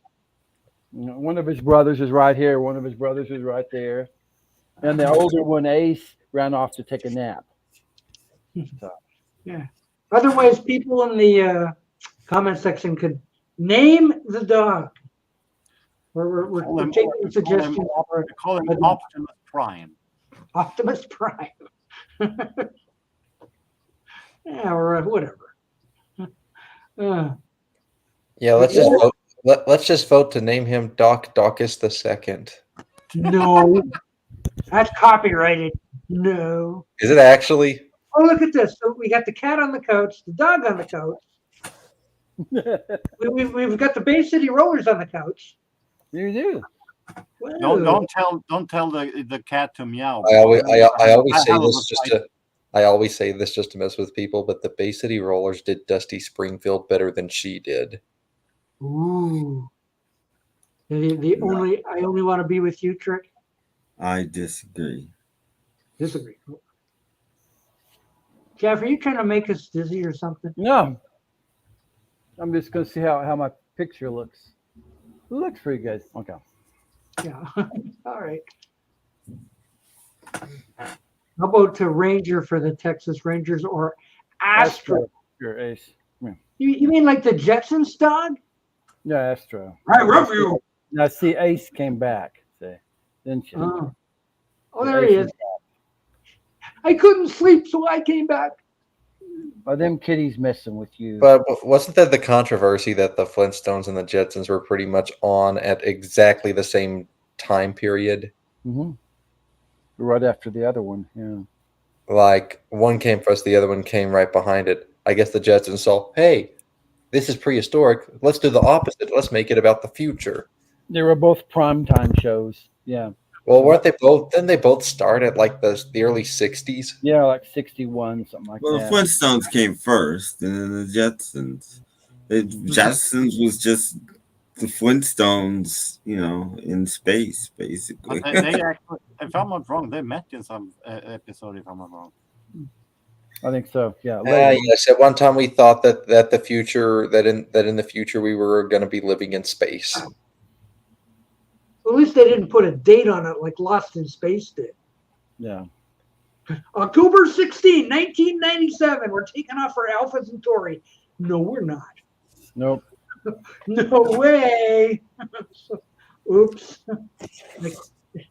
They thought within 30 years, Yeah. things are going to be so different. And heck, now it's 60 years. Well, now we have COVID and stuff. And Taylor Swift, 22, 26? But I think the Flintstones and Jetsons were both. They were. They were both around before Scooby Doo, because didn't that come out in like '69? Yeah, Way before 69. Scooby-Doo. Yeah, several years. Yeah. Mm-hmm. Mm-hmm. Flintstones started out in black and white. Oh yeah, I think the Jetsons It did. Yeah. Yeah, because color didn't come to U.S. till '66. Well, maybe it was always. I wonder if it was always filmed. Well, not filmed, No. but animated in color. First season of the Flintstones is black and white. I'm sure. So it's not a situation where from the start it was animated in color, but you just couldn't receive it in color because color television hadn't come out yet. Yeah, no, they didn't. They made it in black and white. Mm-hmm. There's no point in making it. Maybe I should go back and stream the first season of the Flintstones to experience that, because I've always only seen it in color. Well, when I was a kid, they used to not show the first season of the Flintstones in reruns because it was in black and white. Mm-hmm. I also remember them showing the Rocky and Bullwinkle cartoons, and they were in black and white too. Yeah, but they were filmed in color. Yeah, I think they were. Yeah, They were. Even Rough and Ready was in color. So Actually, there are a Swedish connection to the Flintstone at one episode. you do. How It was so? actually a Swedish singer named Ove Thörnqvist who made a song called Wilma, along with the Yabba Dabba Doo and stuff. And Hanna-Barbera wasn't all that happy about it, but he actually finally accepted it and even invited Ove Thörnqvist to sing in an episode where they have this kind of artist contest of new artists auditions, and that is song one, and you can see Fred and Wilma. Mm-hmm. Yeah. So you can see Hannah, you can see Fred and Wilma dance to this Swedish song. Oh, really? Wow. Mm-hmm. And then next week it was Abba's turn. I gotta go take care of something. I'll be back in like 5 minutes. Okay. Okay. I got to Hurry back. Thank you, Mason. Mhm, Thank you. yes. Yeah, with this Beverly Hillbillies, I think the Thanks first for the warning. were, and I think the black and white Beverly Hillbillies are in public domain. And that's why They you are. see these budget boxes of Beverly Hillbillies are all black and white episodes. Mhm. I have them there. There's a lot of shows started. The first season was black and white. Oh yeah, Genie was in black and white. Bewitched was in black and white. Yeah. Gilligan's Island was in black and white. Yeah, it wasn't until 66 or 5. Six. First season of Wild Wild West was black and white. The first episode of Get Smart was black and white. And the first episode of Hogan's Heroes was black and white. Yeah, but I see black and white episodes of Get Smart, though. There's one. Right, there must be more than one because I see a bunch. Oh, really? I just thought there was the pilot episode. I've got it on DVD and they're all in color except for Are the they? pilot. Yeah. Oh, okay. Because I was not a big Get Smart watcher. When it comes up on these old time stations. I was. When I was a kid, my two favorite shows were Get Smart and The Twilight Zone. So I was And a the huge first couple of seasons of what was, let's see, after I Love Lucy, what was it called? The Lucy Show. Yeah, the first 2 or 3 seasons was and then Margaret was on the episode. Tony Curtis. You'd think Rock Hudson would be a natural for that, but I don't think he ever made it. Something, some Hudson Rock or somebody like that was on there. Okay, something came up, and I'm going to have to call it a day, guys. Okay. It was good to be on for like 15 minutes, but maybe another time. Yeah, there. Okay, All right. bye-bye. Thank you, Mason. And I'm going to go because I have work tomorrow. Okay. Oh, work. Have a good night. Till there. Bye. See you again. Bye. Yeah. Because I can remember watching the Bugs Bunny, all the cartoons in black and white. They didn't have any. The cartoons were all in black and white back then. Yes. I have the Bewitched colorized. I know the colorized look horrible. You don't use them for something. So, yes and no. I guess it depends on the episode or the popularity of the show. During the 70s, when they were syndicating Gilligan's Island, they tried to colorize this first season, and it was horrible. It's horrible. Well, it's what you call it was showing it. That channel that you guys all love. What's it called? MeTV was showing the first season of Gilligan's Island in color. Oh, were they? Yeah. Was it Ted Turner colorized? Yeah, WTV. And you could tell it was colorized because, like, when you get inside the huts, every straw, everything inside the hut is the same color. And when they're outside going through the jungle, every leaf is exactly the same color. You know, it's like, it's just, you're like, it didn't look like this. You know, I mean, other than that, it looked pretty good, except that there was a sameness to all of the colors when you got to like jungles and nature and stuff. Yeah, well, that was the problem with early colorization. They only had 16 colors to use. So what? Who here is in their 80s? Oh, okay, I get it now. I was insulted for a minute. Okay. I'm in my 80s and I feel great. He was. Yes. And he feels great. Of course he does, yes. Except he's dead now. Yeah, he doesn't feel great anymore. Well, yeah, horror is usually better in color because you get that blood color. Yeah.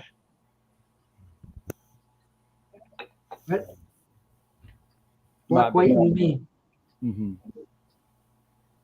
Okay. But everything was in black and white. I don't remember what he said. Yeah. Everything was in black and white until 66. So, That's because the world was black and white. Right. And then suddenly, oh, color. Yeah. It wasn't. I could never understand why, from the second season onward of Superman, it's in color. Why? Nobody had color TVs in I don't know. 1957. Why are you filming this in color? Because they knew color was coming. One day. So it's like we were just saying, all those Hanna-Barbera cartoons, even though there was no color TV yet, they still produced them in color. Mhm. Snagglepuss was 1961. They're in color. Rough and Ready was like 1958, 7, 8. Made them in color. Yeah, I remember my mom and my dad bought a new color TV when they first came out, and he worked at a department store where they sold them, so he got a big discount. There's these enormous TV. You know, we only had 3 channels at the time. Enormous TV, like a 12-inch. No, it was about. I mean, I'm talking about the cabinet, not the TV. Oh! They got that little screen in the middle. Yeah, the little screens right here, and the rest of it is, you know, they had Isn't it thrilling? a stereo too, but they didn't. Yeah. Yeah. I remember seeing Johnny Dangerously. I was a kid and asked my mom, what was it like living in the days before color? Pretty bland, I would say. Yeah. Jeez. That was back in the days when Henry Ford made cars in any color you want, as long as it was black, because that's how it was back then. Black and white. It's a black and white world. They didn't make white. No, it was cheap. It was cheaper. They were making cars on a. It wasn't that black paint was cheaper. It was that black paint was universal. So it was. They just painted them all. It was much cheaper to just you buy a car and okay, here's your car. You don't go to a lot and pick one out, and you know what I mean. It was just way cheaper to make them all exactly the same, and black would be the best color to do that. That's why they were black. It wasn't. They'd take them home and paint them yellow or something. Look at me. Yeah, but he made them all black because it was easy to make them all black and cheap. You thought you didn't learn anything here, but yes, you do. This is educational. This is true. You don't get this anywhere else. Like Rick 9G will never show you anything educational.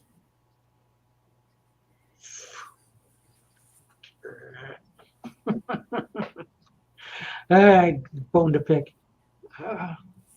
What is it? What is your bone to pick? Are you arguing with your cat again? No. My cat Ace is asleep. Right. I already did a commercial. All my cats are asleep. We're gonna do a puppet. We have the commercial. I was gonna say, look, I've done everything already. I've done the albums. I've done the deaths. I've done the commercials. I'm fresh out of everything. We have about an hour left. We could do the picture game again. Oh, I suppose. It's a madhouse! A madhouse!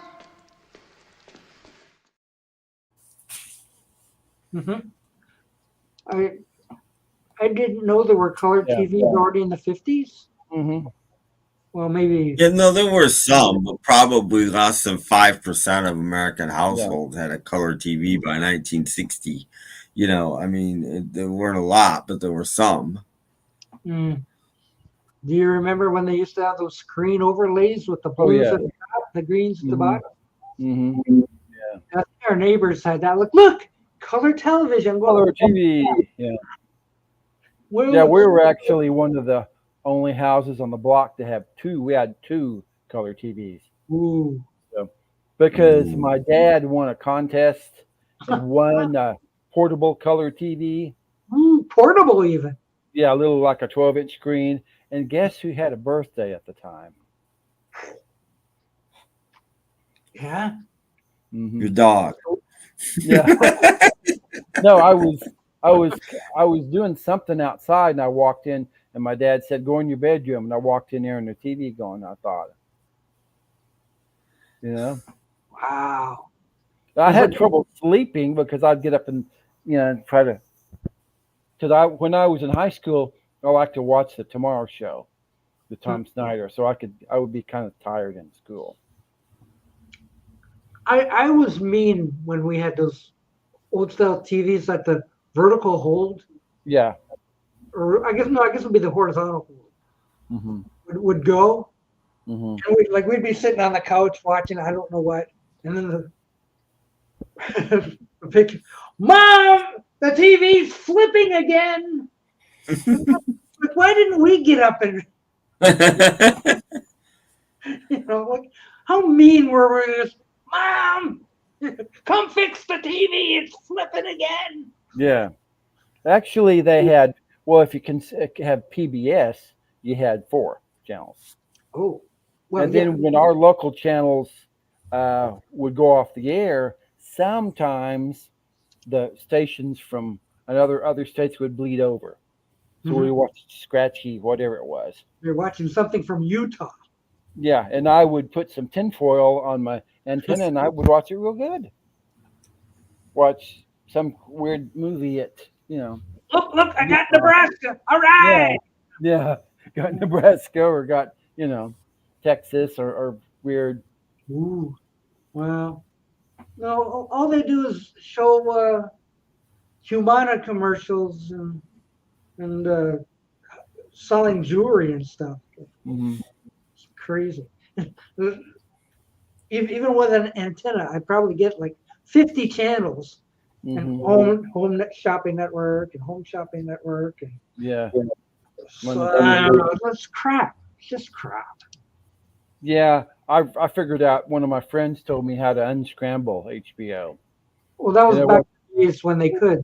Yeah, and no, you could hear it. I taped "Let It Be" off of HBO just on an audio cassette. Yeah, I listened to it for weeks. Yeah.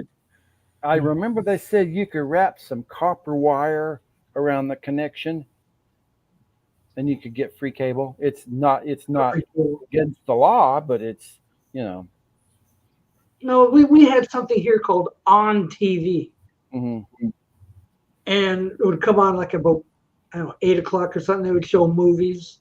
Yeah. One would be scrambled, but then we'd want to watch it anyway. So we'd get on the couch, we'd turn on channel 20 and On TV, and of course it was like having that horizontal hold. Yeah. Going like crazy, but every once in a while we'd straighten it out, and there it goes again. So yeah, you would wrap some copper wire around the you could do that. We just sit there with our popcorn and go like, we can figure it out in between the.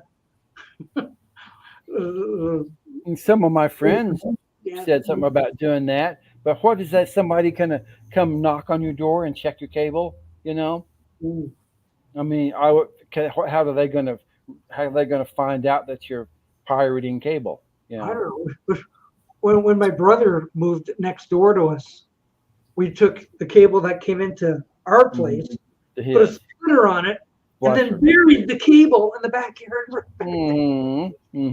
Yeah, we moved to another town that had cable, so we had cable. So yeah, that's another one. That's another one. In the storm, it's really good. Yeah.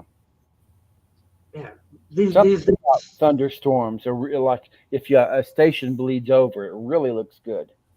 These days you got to share your password with a Fire Stick. Yeah.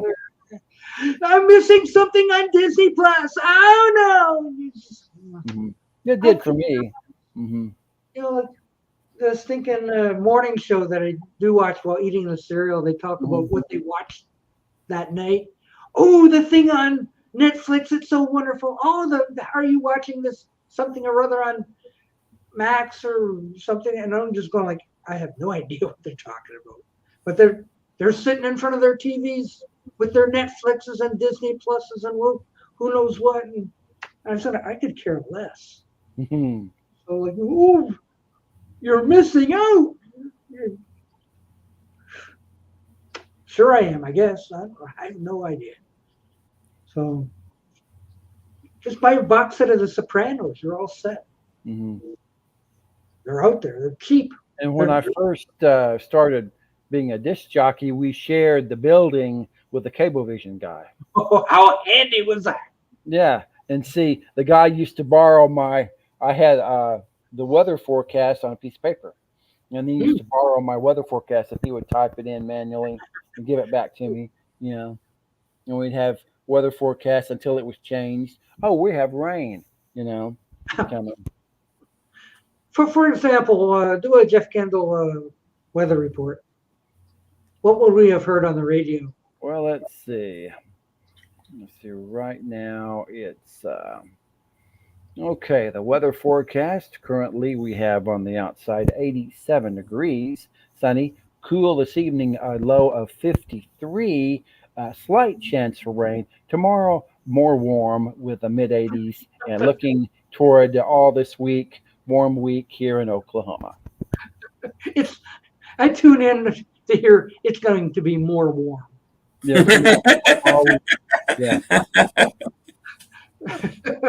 And the thing is, we would watch, we'd go to the radio station during severe weather, and the people would call the station.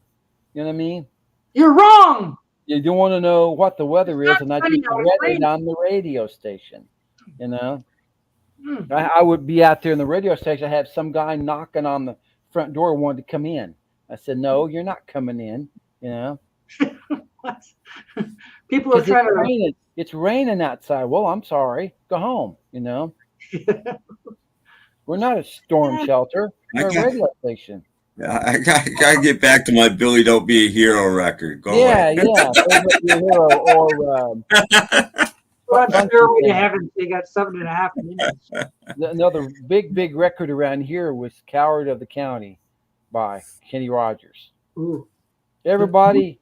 The movie just played here on the TV. Yeah.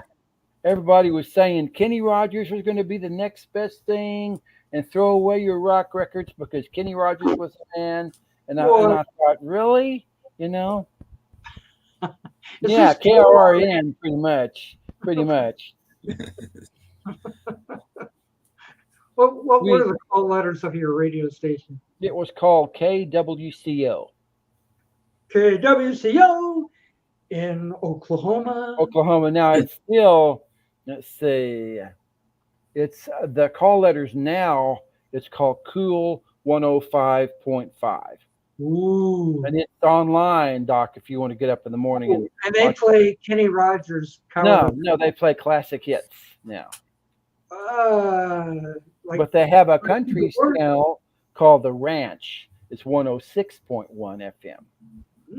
In stereo in Oklahoma. Yes. Kenny Rogers and Anne Murray. Karaoke time. Yes, this is true. Just don't buy that chicken from Kenny Rogers. Bad chicken. Bad chicken mess you up. Mm-hmm. Okay. Seinfeld. That's right. Yes. No, I'm watching Snagglepuss. Oh, are you? Yeah. Watching Snagglepuss right now? I mean, like. Yeah, that's my dinner time. Snagglepuss. Okay. Yeah, but it's been so long since I watched it. What's the date on this thing? 2014. Could have been 10 years since I watched it. Wow. So like they're basically all new to me. Yeah. Mm-hmm. So like I don't remember any of it. But yeah, because I go switching around. I watched a bunch of Unsolved Mysteries episodes with Robert Stack. And then I've been watching the show The Fugitive with David Jansen. Those episodes hold up after 60 years. I think after Snagglepuss, I'll put on Johnny Quest. That's a good show. Yeah. Other than the first season, after the first season, forget it. They tried to remake it 2 or 3 times. Yeah. No, all those reboots, they didn't work. Yeah. Did the Tigers make the playoffs? What do you mean? LOL. Ha ha. No laughing matter. Yes, they did. Yes, they did. Do I own? Well, of course. I've got some heavy metal here. Heavy. Okay. I don't know how heavy the same CD. Yes. I think I would have to get up there and like, okay, here's a little Def Leppard. Here's a little. I got a car. That's pretty heavy metal. I've got stuff like Cream and Free and I got all the Led Zeppelin Deep Purple, and you have Deep Purple and Led Zeppelin. and ZZ Top, and Urban Hermits. I What don't else? know if Neil you remember Diamond. metal. The Archies. Yeah, Mhm. he's got lots of bubble gum. Yes. I basically have stuff from all the way from back in the 40s, like Andrews Oh. Sisters. And Oh yeah. love the Andrews Sisters. Mm-hmm. And everything seems to stop about in the 1990s. Everything after that is basically crap. Mm-hmm. You're wrong. Sorry, you're wrong. I know I'm wrong, but I mean that's when I hear today's music, that's all I hear. But that's because radio has become, everything has become one corporate entity. That's it. Yeah. It's all about profit. And so on radio, every song needs to sound like every other song. Yeah. And that's what they're going to do. And you're not going to stop them because that's where they think the money is. They think if you're over 30, you don't listen to the radio and you don't spend any money. So screw you. But it doesn't mean that nobody's making good music. It just means that the corporations of America don't choose to play it. Mm-hmm. If you go to the Billboard Top 100, it's like what? But again, there's no. If there were still record stores and people were still buying records, it wouldn't be like that. But the corporations have killed records, have killed physical media to their own ends. Yeah. And it wouldn't be like that if you could still go to a record store. You wouldn't just see, Mm-hmm. Heinz is the worst heavy metal I've ever listened to. I've heard some of it. I don't have any yet, but I've heard some of it. And I've heard them too. They tried to push Greta Van Fleet. Probably was that Greta Van Fleet is just corporate. It's just corporate rock instead of corporate pop. Yeah, they tried to push it, but I don't think it really took, at least around here anyway. Well, no, they were doing well, and then they did an album that didn't sound like Zeppelin, and I think that's pretty much the end for them. And I just killed them. Yeah. Like, same thing with, what was that countryish band that was huge for a couple of records? Hootie and the Blue. They were rootsy. They weren't really country. They were a roots band. Mumford & Son. They did 2 albums that did phenomenally well, and then they did an album that sounded nothing like that, and they were done. That's the way people are today, unfortunately. They're so used to radio that they want every artist to sound the same, and if an artist changes a little bit, now I'm moving on from them. And that's blame corporations for making people like that. Mm-hmm. What happened to the Beatles? If the Beatles were around today, as soon as they stopped singing "I Want to Hold Your Hand" and they sang "Strawberry Fields Forever," they'd be done. They'd be done. You can't change like that. You can't. That's the way the world is now. Mm-hmm. It doesn't mean that people aren't trying. It means that they're just not being allowed to. I don't think they're trying anyway. All they do is sit in front of their laptop and go, "I need to be." No. I'm talking about real bands making real music. There's still tons of them out there. You just don't hear them because they're not going to be played on radio or television. They don't get record contracts.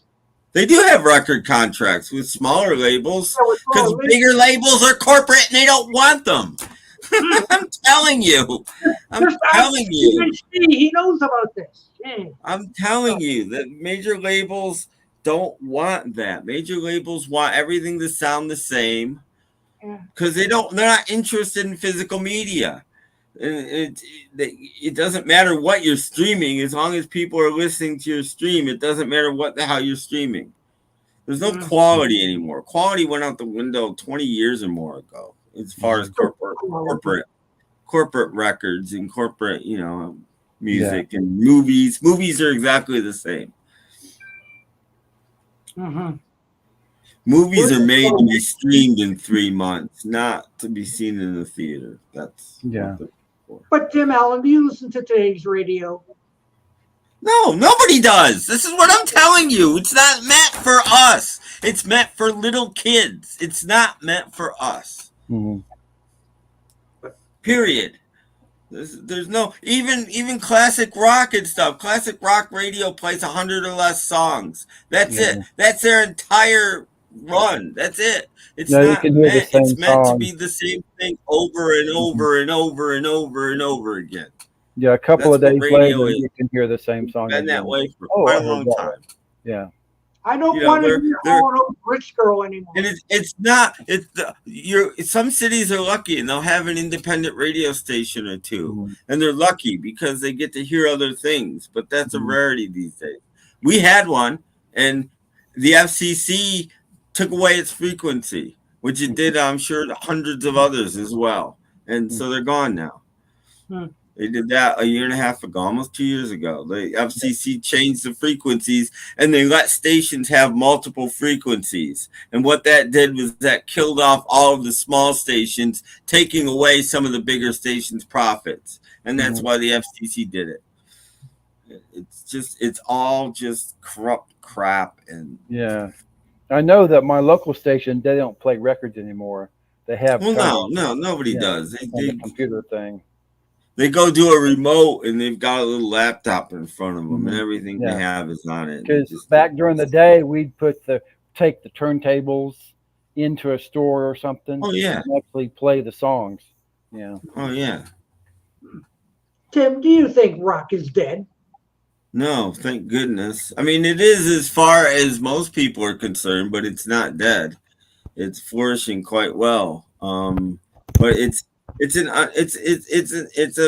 a niche thing now. Like video is a niche thing, and records are a niche thing, and CDs are a niche thing. But that's not necessarily a bad thing. It's giving newer and upstart companies leverage, and they're selling more and more and more, and they're doing well. Believe it or not, Sony or whoever, Disney doesn't want to make DVDs. That's okay because there's plenty of companies that do. And they're doing very well. And same thing with CDs. There's Spider Pop and Yep Rock and Gem, and there's tons of labels that are doing really well. Not on a huge scale. You don't need to do a huge scale anyway. It should be small. Well, George Burns says the pendulum will swing the other way eventually. Well, yeah, because I knew this guy. His name, ironically, his name was Doc. When I lived in DC, I knew a Doc, and Doc was on his third phone. His phones kept dying on him, and every time his phone died, he would have to spend hundreds of dollars to rebuy all the MP3s that were on it because that's where he kept his music. Brilliant. And he wasn't alone then, and he's not alone now. It's stupid to spend all this money on nothing. Well, the music today is awful. Well, again, it's not. It's just the music you hear on the radio is awful. There's plenty. The new Weaklings album was fantastic. I've told you guys about the Corettes. They're fantastic. There's the Midnight Callers. Both Midnight Callers albums are fantastic. There's loads and loads of bands. That are just fantastic. Yeah. Yeah. Wilkerson's going to be coming out with a new album probably sometime next year. I guarantee it'll be great. He's already put a single out. Something of like Hooray for Charlene or something. I forget. I don't know. Yeah. The kids just won't buy it. I think I'm going to finally break down and buy the newest Peter Gabriel album. It's been out since last fall. Almost a year. But it's a 2-record set. I've been trying to find it cheap. Yeah. There's 2 copies. There's 2 editions. Get the light one. Don't get the dark one. You won't like it. Okay. Well, one of them has got light and dark on it. Oh, okay. Well, radio has always played crap. Not years ago. No, I disagree with that.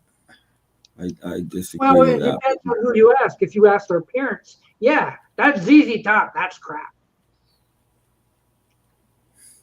I don't know. It just goes with the market, I guess. If you're marketed towards the kids and they want to hear.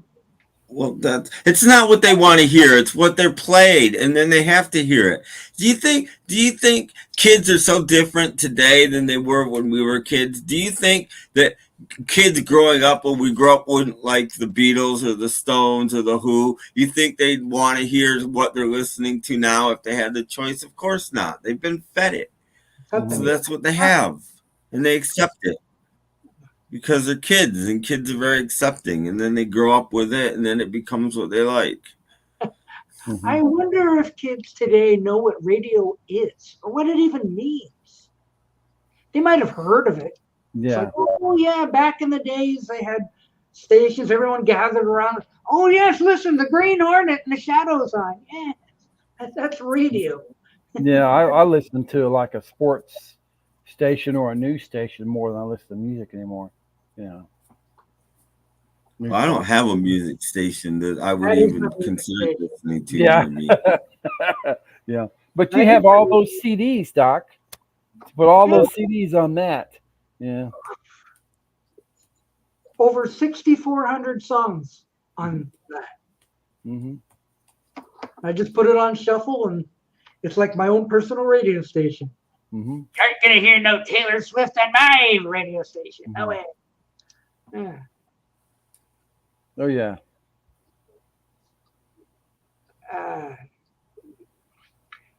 I don't know. I tuned my local rock station on not too long ago, and they were playing old stuff. Like, here's the latest by Led Zeppelin, and a whole lot of love. Like that's all they'll play. They won't play anything new.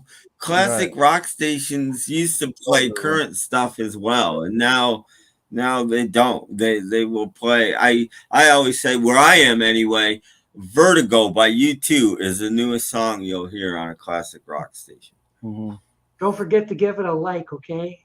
Thank you, Wisconsin. Yes. And it's like the channel down the street. They'll play a song Monday morning, and by Wednesday, they hear it again. Yeah. Well, it's on a loop. Yeah. Mm-hmm. Yeah. There's no such thing as a disc jockey. They just have it all pre-programmed and they're just playing. Right. Oh, there is a disc jockey. Yeah, he talks. You know. Oh, but, really? Does it give the weather report along with the? But they're not live anymore. They're not. Yeah, they are here. They are here.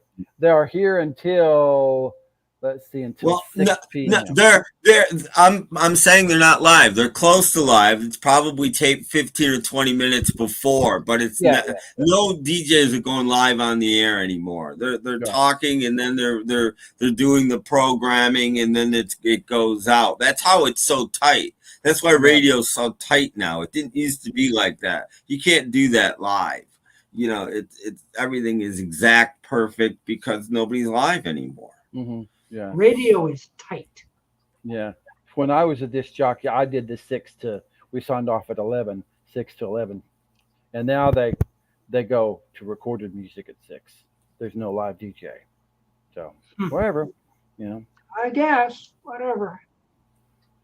Maybe we should go back to like the year 1966. The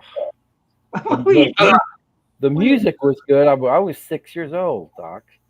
I was, you know. Hang on, let's see if I can bring up 1966. Okay, that'd be good. That was the year I got in trouble for singing the Underdog theme in the bathroom. Ooh. that was nasty, that. I know. See, what if I just go to 1964? That was good. Good year. They don't have pre-67 itemized. Holy cow! Wait till you see this, kids. What's this? I have a local station here plays. Yes, T Purple, Pink Floyd, lots of psychedelic music. Mm-hmm. My radio got loose, so I had to get out my wrench and tighten it. Mm-hmm. Whoa, almost got away. Let's see. How do I make this work here? Oh, there it is. There it is. No, 1964. Yeah. Well, no, this is a. Get back here. I didn't tell you to shoot ahead. February 1967. Okay. Let's see. It's a little tough to read. However, number one is Ruby Tuesday by the Rolling Ruby Stones. Tuesday. Kind of a drag. Love is here for dreams. Had too Wow. much to dream last night. Yeah. They can tell me goodbye this precious time. Baby, I need your lovin'. Whole world is a stage. I know that was tough, wasn't it? Yeah. So, Hunter gets captured by the game by the Marvelettes. I'm not Yeah. heard that one. See, oh, Who Do You Love by the Woolies? Who remembers that one? I do. You do? What? I'm a garage rock guy. Yeah, of course I know that. Yeah, so far there's no Beatles on here, is there? This is 67. It's an number 26. Maybe it's going up the chart or down the chart. 26, I see Wish You Didn't Have to Go. I see Strawberry Fields Forever, Penny Lane. Oh, down underneath that. Oh, 26. Yeah. 26. Mm-hmm. So, yeah, that might be on its way up.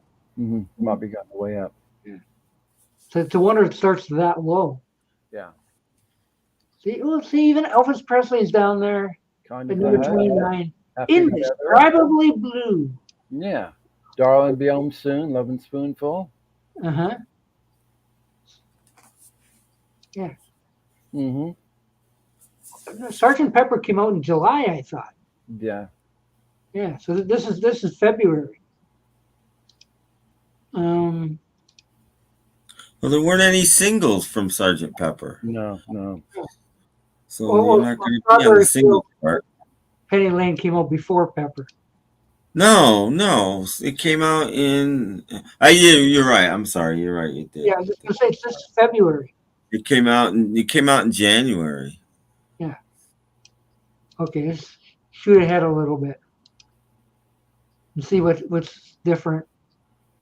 It might be a little easier to read. But you can tell this is the Canadian chart because Penny Lane was the A side in America. Mm-hmm.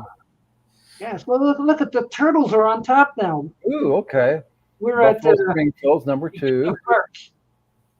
So yeah, Penny Lane's number 6 last week. Oh, second week, I guess that is. Mm-hmm. Okay.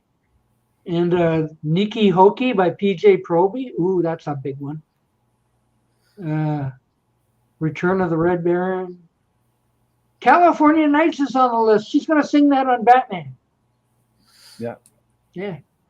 Indescribably Blue is not doing too well in the charts at this point. Ooh. Yeah. So what else we got? I'm a Clown by the Lazy Eggs. Mm-hmm. Oh, I'll bet you that's in the public domain. Mm-hmm. What's up, Doc?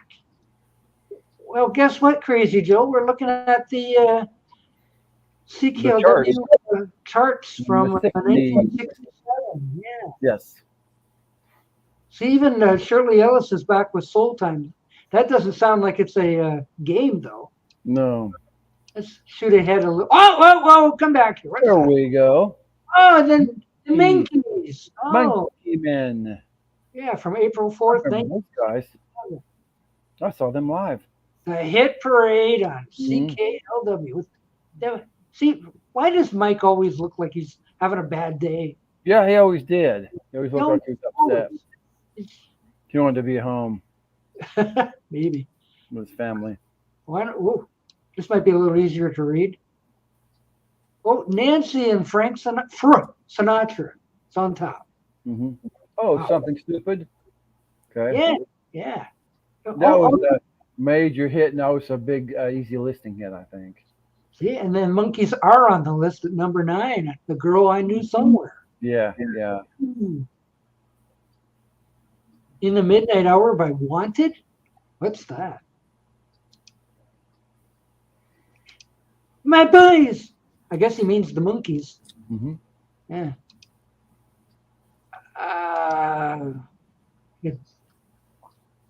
What else? What else we got? Oh, Nancy Sinatra with Love Eyes. I don't know that one. Happy Together with the Yeah, Turtles. I have all these 45s that you've mentioned. Do you really? Wow. Yeah. Like Midnight Hour by the Wanted. Even Dry Your Eyes by Brenda and the Tabulations. No, all the ones that you mentioned. I have one Brenda and the Tabulations 45. I don't think it's Dry Your Eyes. Wow. Platters are up there. Platters are up there. The Blue Magoos, number 24. Keith, Tell Me to My Face. That was a Holly's song from one of their albums. Andy Williams, Music to Watch Girls By. Yeah, you know. Yeah, that was a big hit. Yeah, but that's an instrumental. What? No, he had lyrics. No, it's not. They wrote lyrics. You don't know Andy Williams' version? It's got fuzz guitar on it, so it made it really popular. I don't know. Because Stephen Schneep plays it all the time. It made it really popular because it has this fuzz guitar riff. Yeah. Oh! Come back here. Radio H. It's Frank and Nancy. And Frank and Nancy. It's Radio H. CKLW. Yeah. Now we're in April. Playing the hit parade. Yeah. And what? See, look what's coming up. Happy Jack by The Who. Wow. Happy Jack was in it. Yes. Humor Me. Ooh. Mm-hmm. Yes. Yeah, probably for me too. Yes. Okay, meanwhile on the hit parade in April 11th, 67. Okay. Oh, April. That was almost 7 years old. Yes. Yeah, look at that. Hey.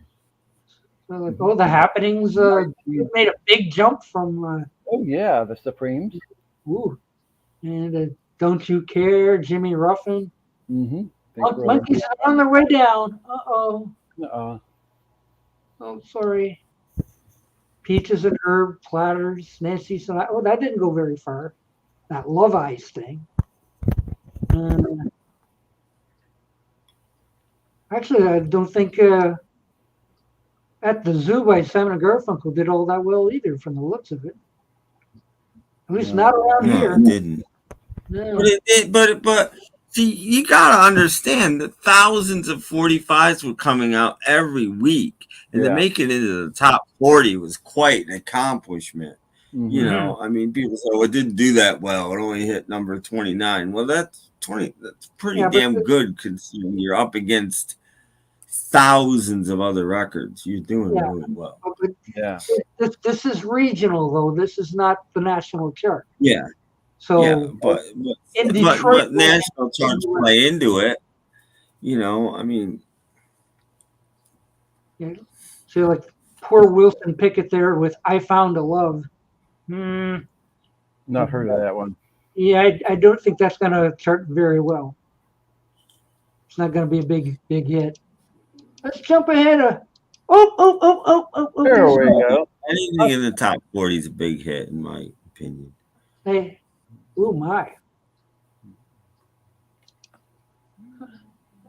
Is this official? Oh, we got the Buckingham. This should be May. The end Power of and the Ragers. Oh, Happy Jack! Look at that jump from 26 to 7 for the Who. Wow. My girl Josie. Nationally, that did nothing.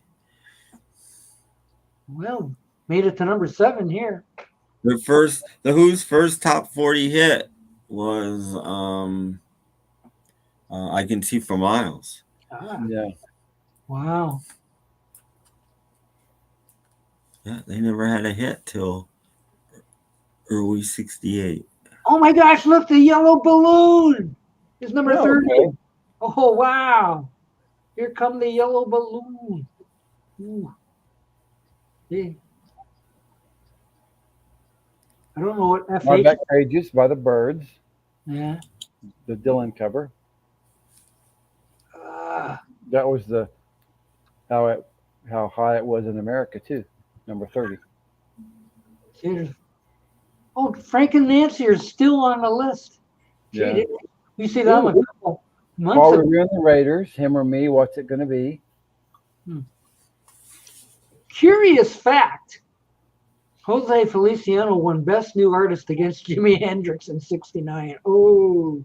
But this shows you how out of date those kinds of things are, because Hendrix debuted in '67. Why is he up for Best New Artist in '69?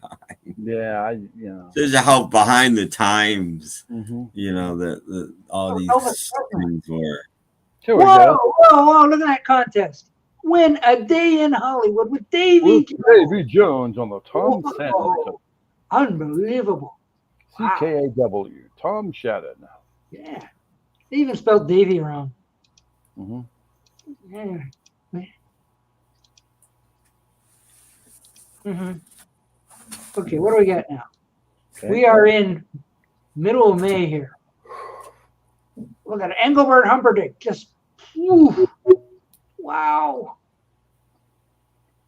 This is a time when the top 10 could be shared with Engelbert Humperdinck and the Young Rascals. Like anything made the list just about.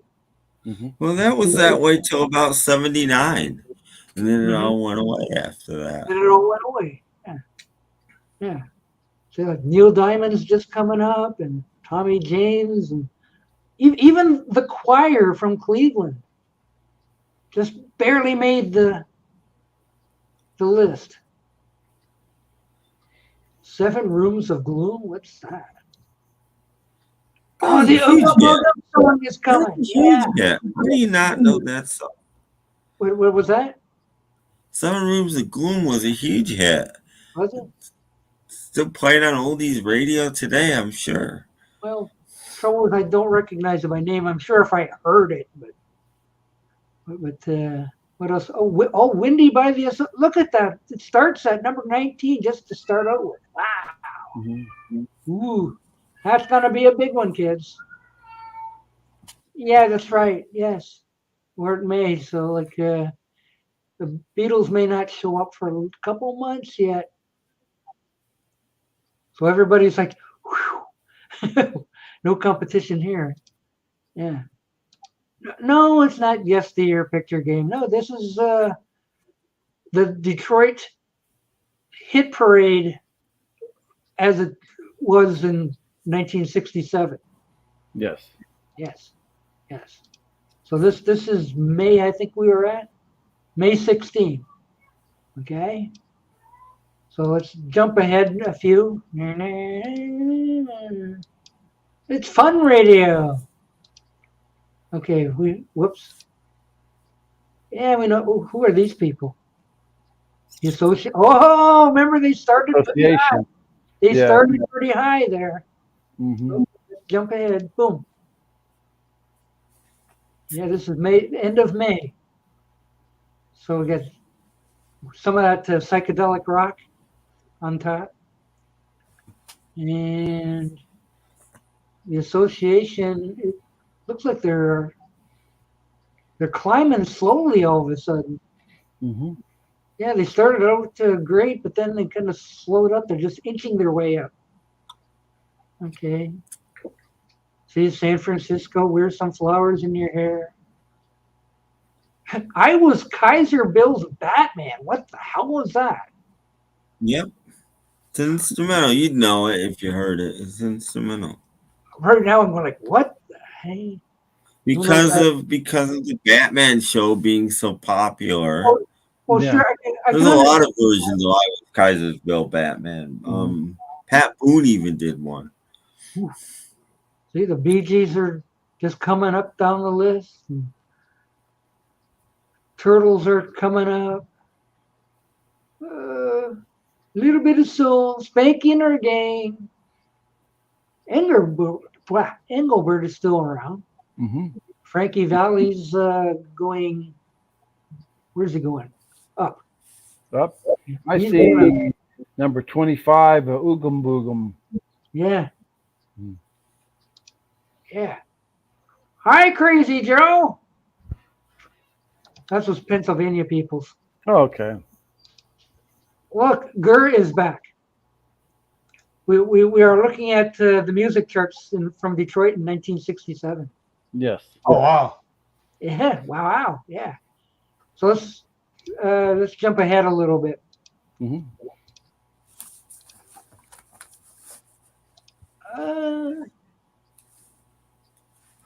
Pat Clark, Petula Park. We'll take your word for it. Okay. No, that's Petula Clark. That doesn't say. Okay, where are we at here? We're in June, and Frankie Valli is #1. Ooh. What year is this? This is 1967. 67. June 14th, 1967. Oh, I remember it well. Yes, I can imagine. What were you doing on June 16th, Well, 1967? 2 days after my birthday. Ah, ha, ha. Okay. So look at the. I still got it on YouTube. I wonder, will you guys shut up? I mean, you're just. No, I got YouTube on. Okay. Okay, look at the diverse stuff you could be listening to. Anything from Frankie Valli to Diane Warwick to Stevie Wonder to Scott McKenzie. Yeah, the Doors are coming up with Light My Fire. 67 was a big year. Yeah, The River is Wide by Forum. Who's that? Summer of Love. Yeah. See, look, the Hollies are coming. Oh yeah. Here they come. They're the Grassroots are on there. Yeah. Wow. Yeah, but they only went up 2 spots from the previous week. Light My Fire by the Doors at number 19. Yeah. Yeah. Fifth Dimension, Johnny Rivers. J.J. Barnes, I don't know what that is. They still play Scott McKenzie on the radio. You hear it all the time. Yeah. Don't forget to wear some flowers in your hair. On the XF Sirius 60 channel, it gets a lot of airplay. Now look at the King Dong, the Witch is Dead. Yeah. Is that about Hillary Clinton? No. Look, it's only been on the chart for 2 weeks. It started out as 10. Yeah. Shut up. That was a huge record. I have 2 copies of that 45. That was a huge record. Was it? 2 more out, 3 copies of it. Yeah. Poor George Burns. He was 71 in 67. Oh my goodness. Wow. Groovin's up there. Yep. Yeah. Somebody love. Pat Clark. Yeah. Hush. Quiet. Oh, Don't Sleep in the Subway. That's another great song. Oh yeah. It's been on there for 4 weeks and it's only got as far as 18. Wow. Yeah, I've never slept in the subway since I heard that song. I stopped doing That's it. true. That's true. Let's jump ahead a little bit. Okay.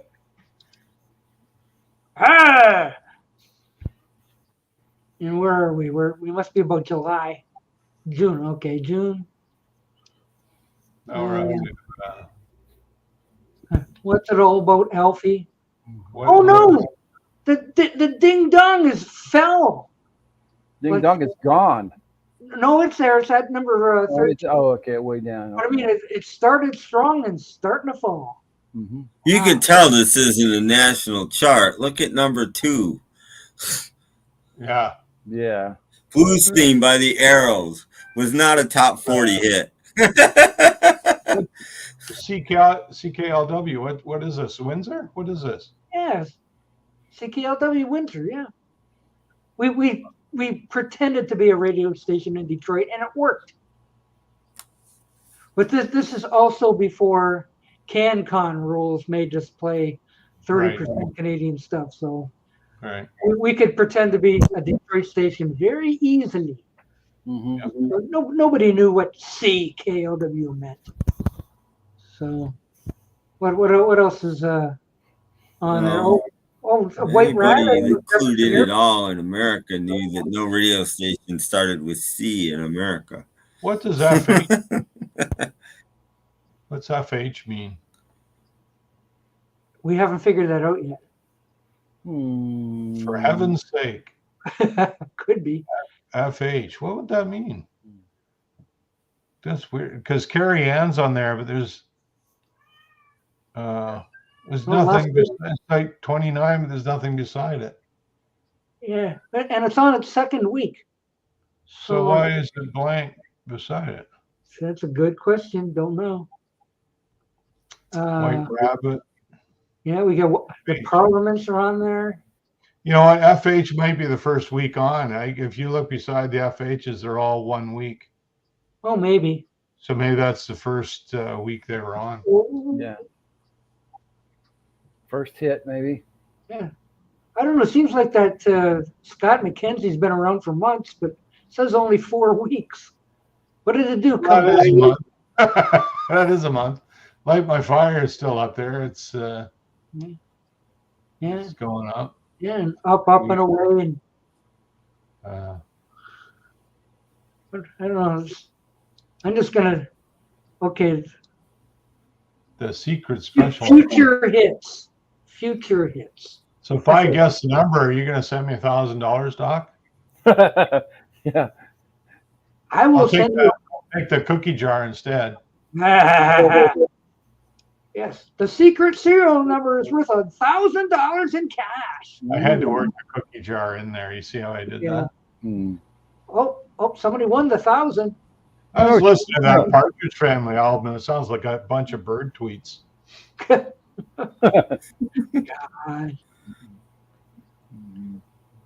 Ooh, Light My Fire is up to 5 now. Ooh. Yeah, it's going up from 6. Little bit of soul, still number 1. Yeah. I don't see any Van Halen on there. Look at poor Carrie Ann. It just doesn't seem to move. No. Well, so, I mean, like it's like there's nothing beside it. So it's just there it is at 21. But where was it before? Yeah. That's the third What week. Got a Bill by Procol Harum is Peter Frampton's favorite song of all time. Mm-hmm. Maybe it's tied for 24th. Oh, maybe. How do you tie for 20? Like, I don't know. They couldn't figure out which would be ahead, but Carrie Ann is not doing too well from the looks of this. No. And Scott McKenzie's still up there pretty much. No, he's been up there forever. Frankie Valli's been up there quite a while too. Mm-hmm. Oh, and Ding Dong is on its way out. It's at 19. It's just it had its day, and okay, let's get rid of this thing. Mm-hmm. Just jump ahead a little bit. Hey, that was Engelbert. Oh, Light My Fire is number 1 by July 11th. Ooh. There you go. Wow. That was about time when it was number 1 in America, I believe. Even Dean Martin's in the top 10 at 9. Wow. Dean Martin. Oh, see, the Monkees have got a double A side there now. Mm-hmm. No, put Pleasant Valley over Words. I'm looking. Blues Theme was number 2 for 2 weeks, and now like 2 weeks later, it's not even on the chart. Yeah, it's at number 6. Oh, did I miss it? Yeah, it's at 6. Oh, there it is. Okay. Because I was like, wow, that's what songs do today. Yeah. Wendy's still on the list. They'll be done by next week. But look at the Beatles are coming. They're at number 28. All You Need Is Love. Mm-hmm. And that's not even off Pepper. That's a girl like you. I thought that was a Smithereens. Yeah, it is. Smithereens had their first chart success in '67. yeah. They called themselves the Young Rascals back then. Wow. The river is wide by Forum. Who the hell are these people? Oh. Nobody today. Oh well, I'm sure they beat the You bomb. always say that, and then I always say, I know this song. You know, it's not nobody today. Brought to you by Ultra Bright. You won $1. I know what I was going to say. A whole dollar. Look at what you won. Hello. Yes. Yeah. Okay, where did the Beatles go? Oh, they jumped all the way up to 8. Wow. Ooh. Is that $100 bill? That's after 3 weeks. Okay. Yeah, but look at the Monkeys were up to number 4. How nice. Light My Fire is still number 1. Yeah. Well, I don't know. The Beatles are going to have their work cut out for them. Well, it has been up there for 2 months, so. Yeah. Yeah. That's a long time to be on the chart for 2 months. Yeah. And White Rabbit's just about to leave after 6 weeks. Yeah. So it was like up and down and out. What else we got? The Little Bit of Soul by the Music Explosion has been around quite a while, for 11 weeks. Silence is Golden is inching up the chart. A little snapshot of history here. This is pretty cool.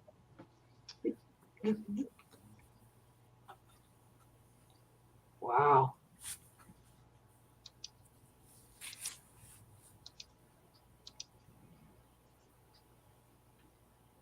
Number 1. Stinking Beatles, they won't let the Monkeys be number 1. But Light My Fire took a bit of a dive. Out and About by Boyce and Hart? What? Oot and a boot. I don't recall that one. I may have to look that one up. Ode to Billy Joe. Oh, that'll be a big hit. Shoot Your Shot. Come Back When You Grow Up. Yeah, I predict Ode to Billy Joe will be number 1 very soon. Yeah. Oh, Beach Boys are on there. Hey, look, Mason. Let the Good Times Roll. I thought that was the Cars. Not this one. No. Dean Martin's still on the list. Aretha Franklin. Nancy. Silence is Golden, so shut up. Wow. Groovin' by Booker T. Well, stay tuned, George. It may come up. It's only summer. It's only summer yet. Jackson, Lee Hazelwood, and Nancy Sinatra. Look at 13, Brown Eyed Girl by Van Morrison. Number 1 week, or first week, starts out at 13. Wow. HB. Now, what's HB mean? Hitbound. Oh, okay. Now, HB, they may have changed that future hit to Hitbound. Yeah. Oh, maybe that's what the FH is. Yeah, feature hit. Hitbound, yep. Okay. Okay. So, ooh. Big 8. It's a big 8. What do we get for a pocket-sized radio for $4.95? $4.95. Whoa! Yeah, brought to you by Verner's. What Please send mini regular. radios. It's regular $12.95. Yeah, but you got to go buy 6 Verner's bottle caps. Yeah. Somebody's calling you, Jeff. Yeah. No, with me. I heard get on up the other day on the Smoky Soul Town channel. Yeah. Get on up. Yeah. Wow. Okay. List. Hey, where'd the Beatles go? What happened? Oh, what happened? We got. Oh, okay. All you need is love, baby, or a rich man. Oh, okay. It took a bit of a dive there. The Monkees didn't. Yeah, Baby I'm a Rich Man was a B-side. Yes, but still it was only number one a week ago, and all of a sudden it dropped all the way down to 6. Baby You're a Rich Man charted at 39 in America. Oh, did it? Okay. Yeah. There's actually a promo film made of that. I gotta write that out and about business. Yeah, I gotta hear that later. Out and about by Boyce and Hart. Out and about. Okay, got that written down so I won't forget. I'm kind of wonderful. That's not Grand Funk. No, it isn't.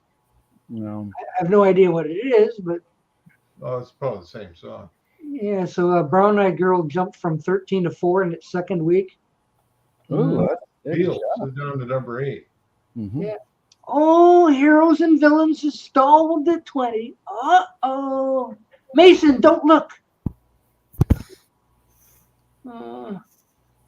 Faking It by Simon and Garfunkel? Yeah, that was a hit. I mean, it was a top 20, I think. Yeah. Yeah. Ode to Billy Joe jumped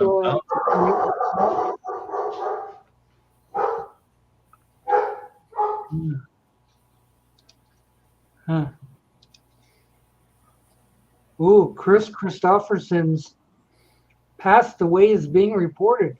Oh, breaking news. Breaking news. Yeah, it says here he's 88. He was 88, yeah. Wow. Uh-oh.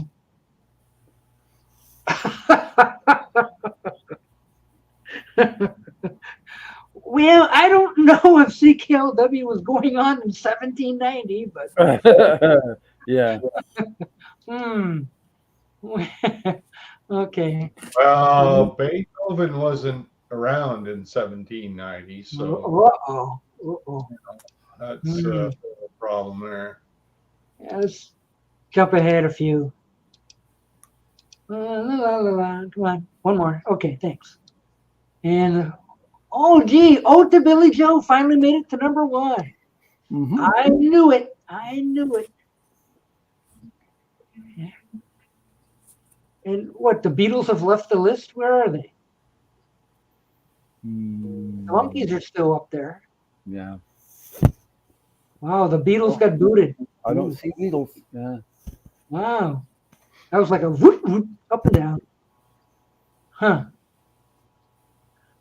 Yeah, it looks like the Beatles are the big winner here. They've been up there for 2 months. Mm-hmm. Huh. Okay. Bobby V still around. Janice Ian. Mm-hmm. Brown Eyed Girl. I'm sure that'll dislodge Ode to Billy Joe. Mm-hmm. Donovan. Yeah, there is a mountain, then a mountain, then there is. Yeah. Almost by Jimmy Dilfs. Oh, that's going nowhere. Peter, Paul, and Mary, I dig rock and roll music. Mm-hmm. That's an interesting one. Bill Cosby? Yeah, Little Old Man by Bill Cosby. What? Okay. Yeah, I guess. Oh no, Ode to Billy Joe's still on top. Ooh. But the letter's knocking on the door though. Mm-hmm.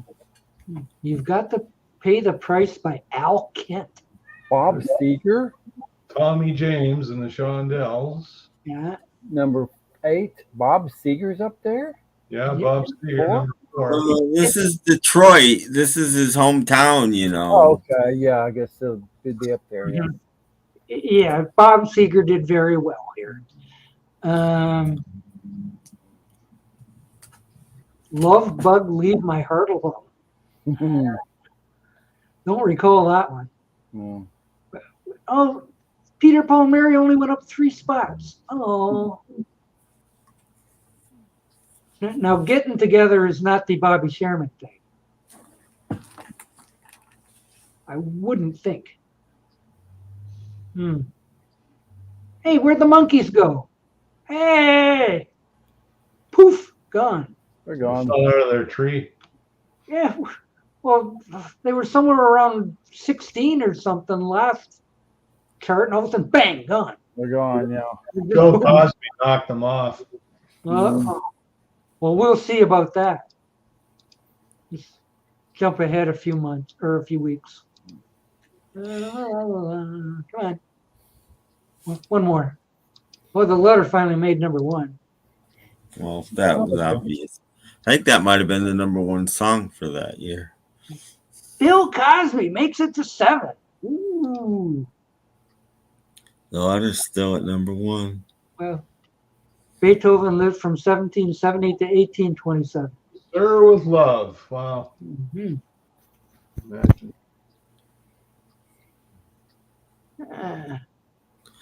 So it wasn't Van Morrison that knocked Ode to Billy Joe off. It was Alex Chilton.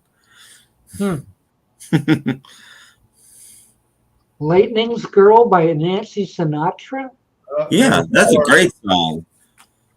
Doors have reappeared with People Are Strange. Lots of fuzz guitar and Lightning's Girl. There's the Rolling Stones, a Dandelion. More. Wow. Neat. The wife is home. Yeah, Bob Seger took a little bit of a dive there. Mm-hmm. And look, there's another Ode to Billy Joe. Again, by the Kingpins. Ooh. Ooh. Boy, that's gonna be a fight. That's gonna be a fight. Where are we now? We are in October of 67. Mm-hmm. And Everlasting Love made a jump from 23 to 2. Wow. And Hey Baby and Hey Mama by the Flaming Embers. Ooh.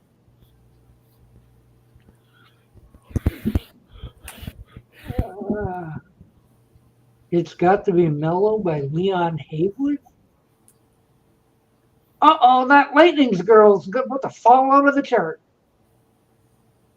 It peaked at 14 and fell back down. But Engelbert Humperdinck beat her.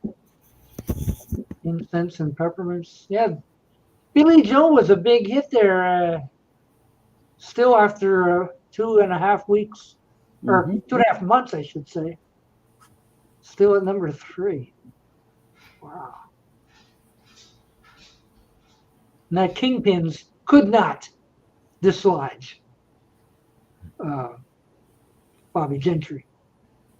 And even little Old Man by Bill Cosby. Bye-bye. Stevie Wonder is wondering. He is. But I think he's going to have a hit on his hands, though. Yeah. That Bee Gees song is a Madonna cover. Amazing. He was way ahead of his time. Sock It To Me Santa is a great Bob Seger Christmas song. Mm-hmm. Come on, Cupid. Don't just stand there looking stupid. You don't know that song? Not right off, no. No. Okay, jump ahead a little bit. Not too many of these things left. Did I hit right? Oh, win a GTO! Wow. Oh yeah, okay. I've clicked too much. We're done, kids. We're done. When it starts doing that, it means no more. Stop. Yeah. That was fun. There you go. 1967 in music and Detroit history.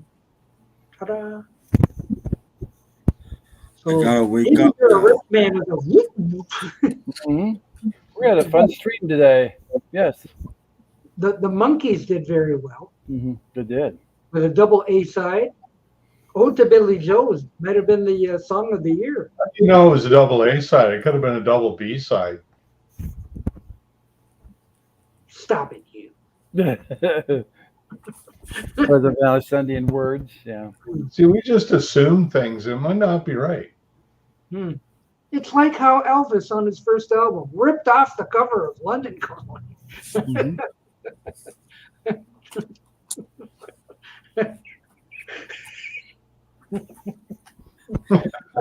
You okay there, Doc? You can just imagine, like you're channeling a song 40 years in the future. Well, every time Steve Schnee plays Superman by the Clique on his ski lodge, somebody goes, "That REM song is a cover?" Every single time. I'm like, yeah. Ah, Yeah. It's a cover. Yeah. Mhm. yeah. Wow. Oh. I don't know. We now, Jeff, your cats are fighting now. I The cat's making sense. Listen to the cat. yeah. Well, still, just going through those charts just shows, that It's fun. just about anything could have made the chart. Oh yeah, back then. Yeah. So like 67, whatever's stuck, they'll throw a song Well, on it. I like about it is how diverse it is. Like today, it's Yeah. diversity, Yeah, right? that's it. That's almost what I was saying before. Everything, back then you threw a dart at a dartboard, and if it stuck, you had a hit. Yeah. Now, songs are made to be a hit. That's it. There's only songs that sound like every other song that's made to be a hit and gets forced on you. It's all formula, It's completely right? different. It's It's all formula. It's manufactured. It might as well be punched out. Songs might as well be punched out in a factory on an assembly It's the same with most of the movies they're making these days. Yeah. Movies are the same. Movies 10 are all minutes in, media. you know how it's going to end. Like it's just formula. When in doubt, add All the books too. All these book series that are popular now are all just the same book rewritten. Yeah. Yeah. I don't read, so reading is fundamental. It is. Well, it used to be. I don't know what it is now, but okay. It's still fun. Boy, we had a fun 3 hours. It was fundamental. Yes. Oh wow, we're basically almost done. Yeah. You didn't know that? What a relief! Wow. How long did we spend on those music charts there? About an hour. Yeah, quite a long time. Yeah, it went real quick. That was Had a better fun than going off time. and playing Pac-Man, wasn't it? Right. But we learned some stuff. Like what's that Bob Seger doing on there? Well, Right. he was local. Now, we will be back next Thursday for soup. Hopefully. Soup. Hopefully with the correct day. Right. Yeah. No, for Saturday night soup, we'll be here. Yeah, even Matthew Smith says sometimes I check to see what's playing. I guess at the movies, thinking I might go to a movie. Then forget it. So I wondered when they're going to release a box set of these on colored vinyl. Yeah, when is it? Like, come on, people. Somebody should, and I'm being totally serious. Somebody should. Yeah. They've never been repressed. I don't think there's ever been a Partridge Family album repressed. I mean, at least for Record Store Day, do a greatest hits or something. And I'm being totally serious. I've never heard this one. I don't Bye-bye. know. Is this one? I've never heard this one. Their main musical guide left by then, so the albums were going down in quality a bit. Nah, it wasn't a tremendous thing, but they lost their best songwriter and they lost their producer, and so things changed. It's got Hal Blaine on it. The first three are the best. Yeah, they've always got the Wrecking Crew on it. Yeah.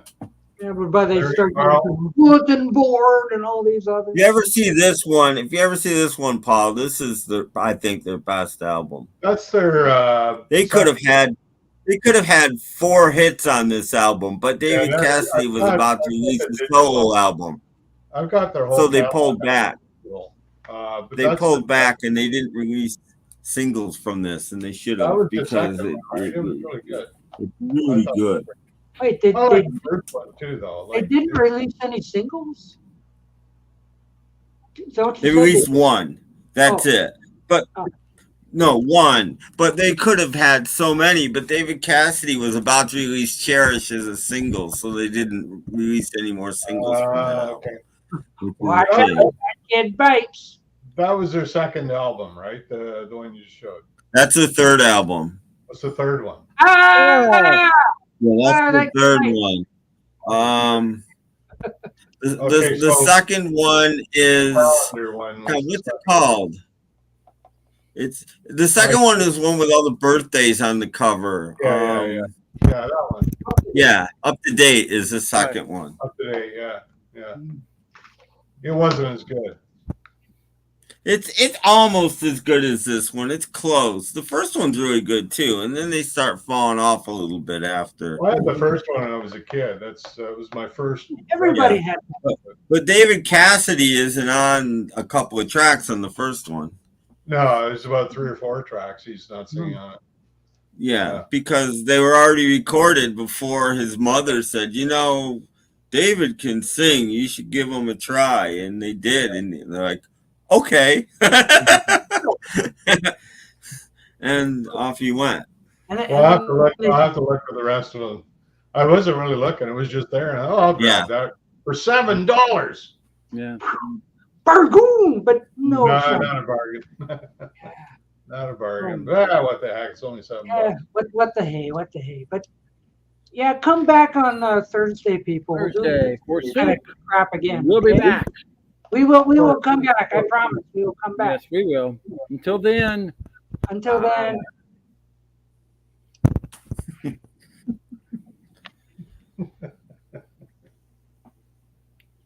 Hit the button, Doc. Seems we just get started, and before you know it, comes a time we have to say so long. Good night.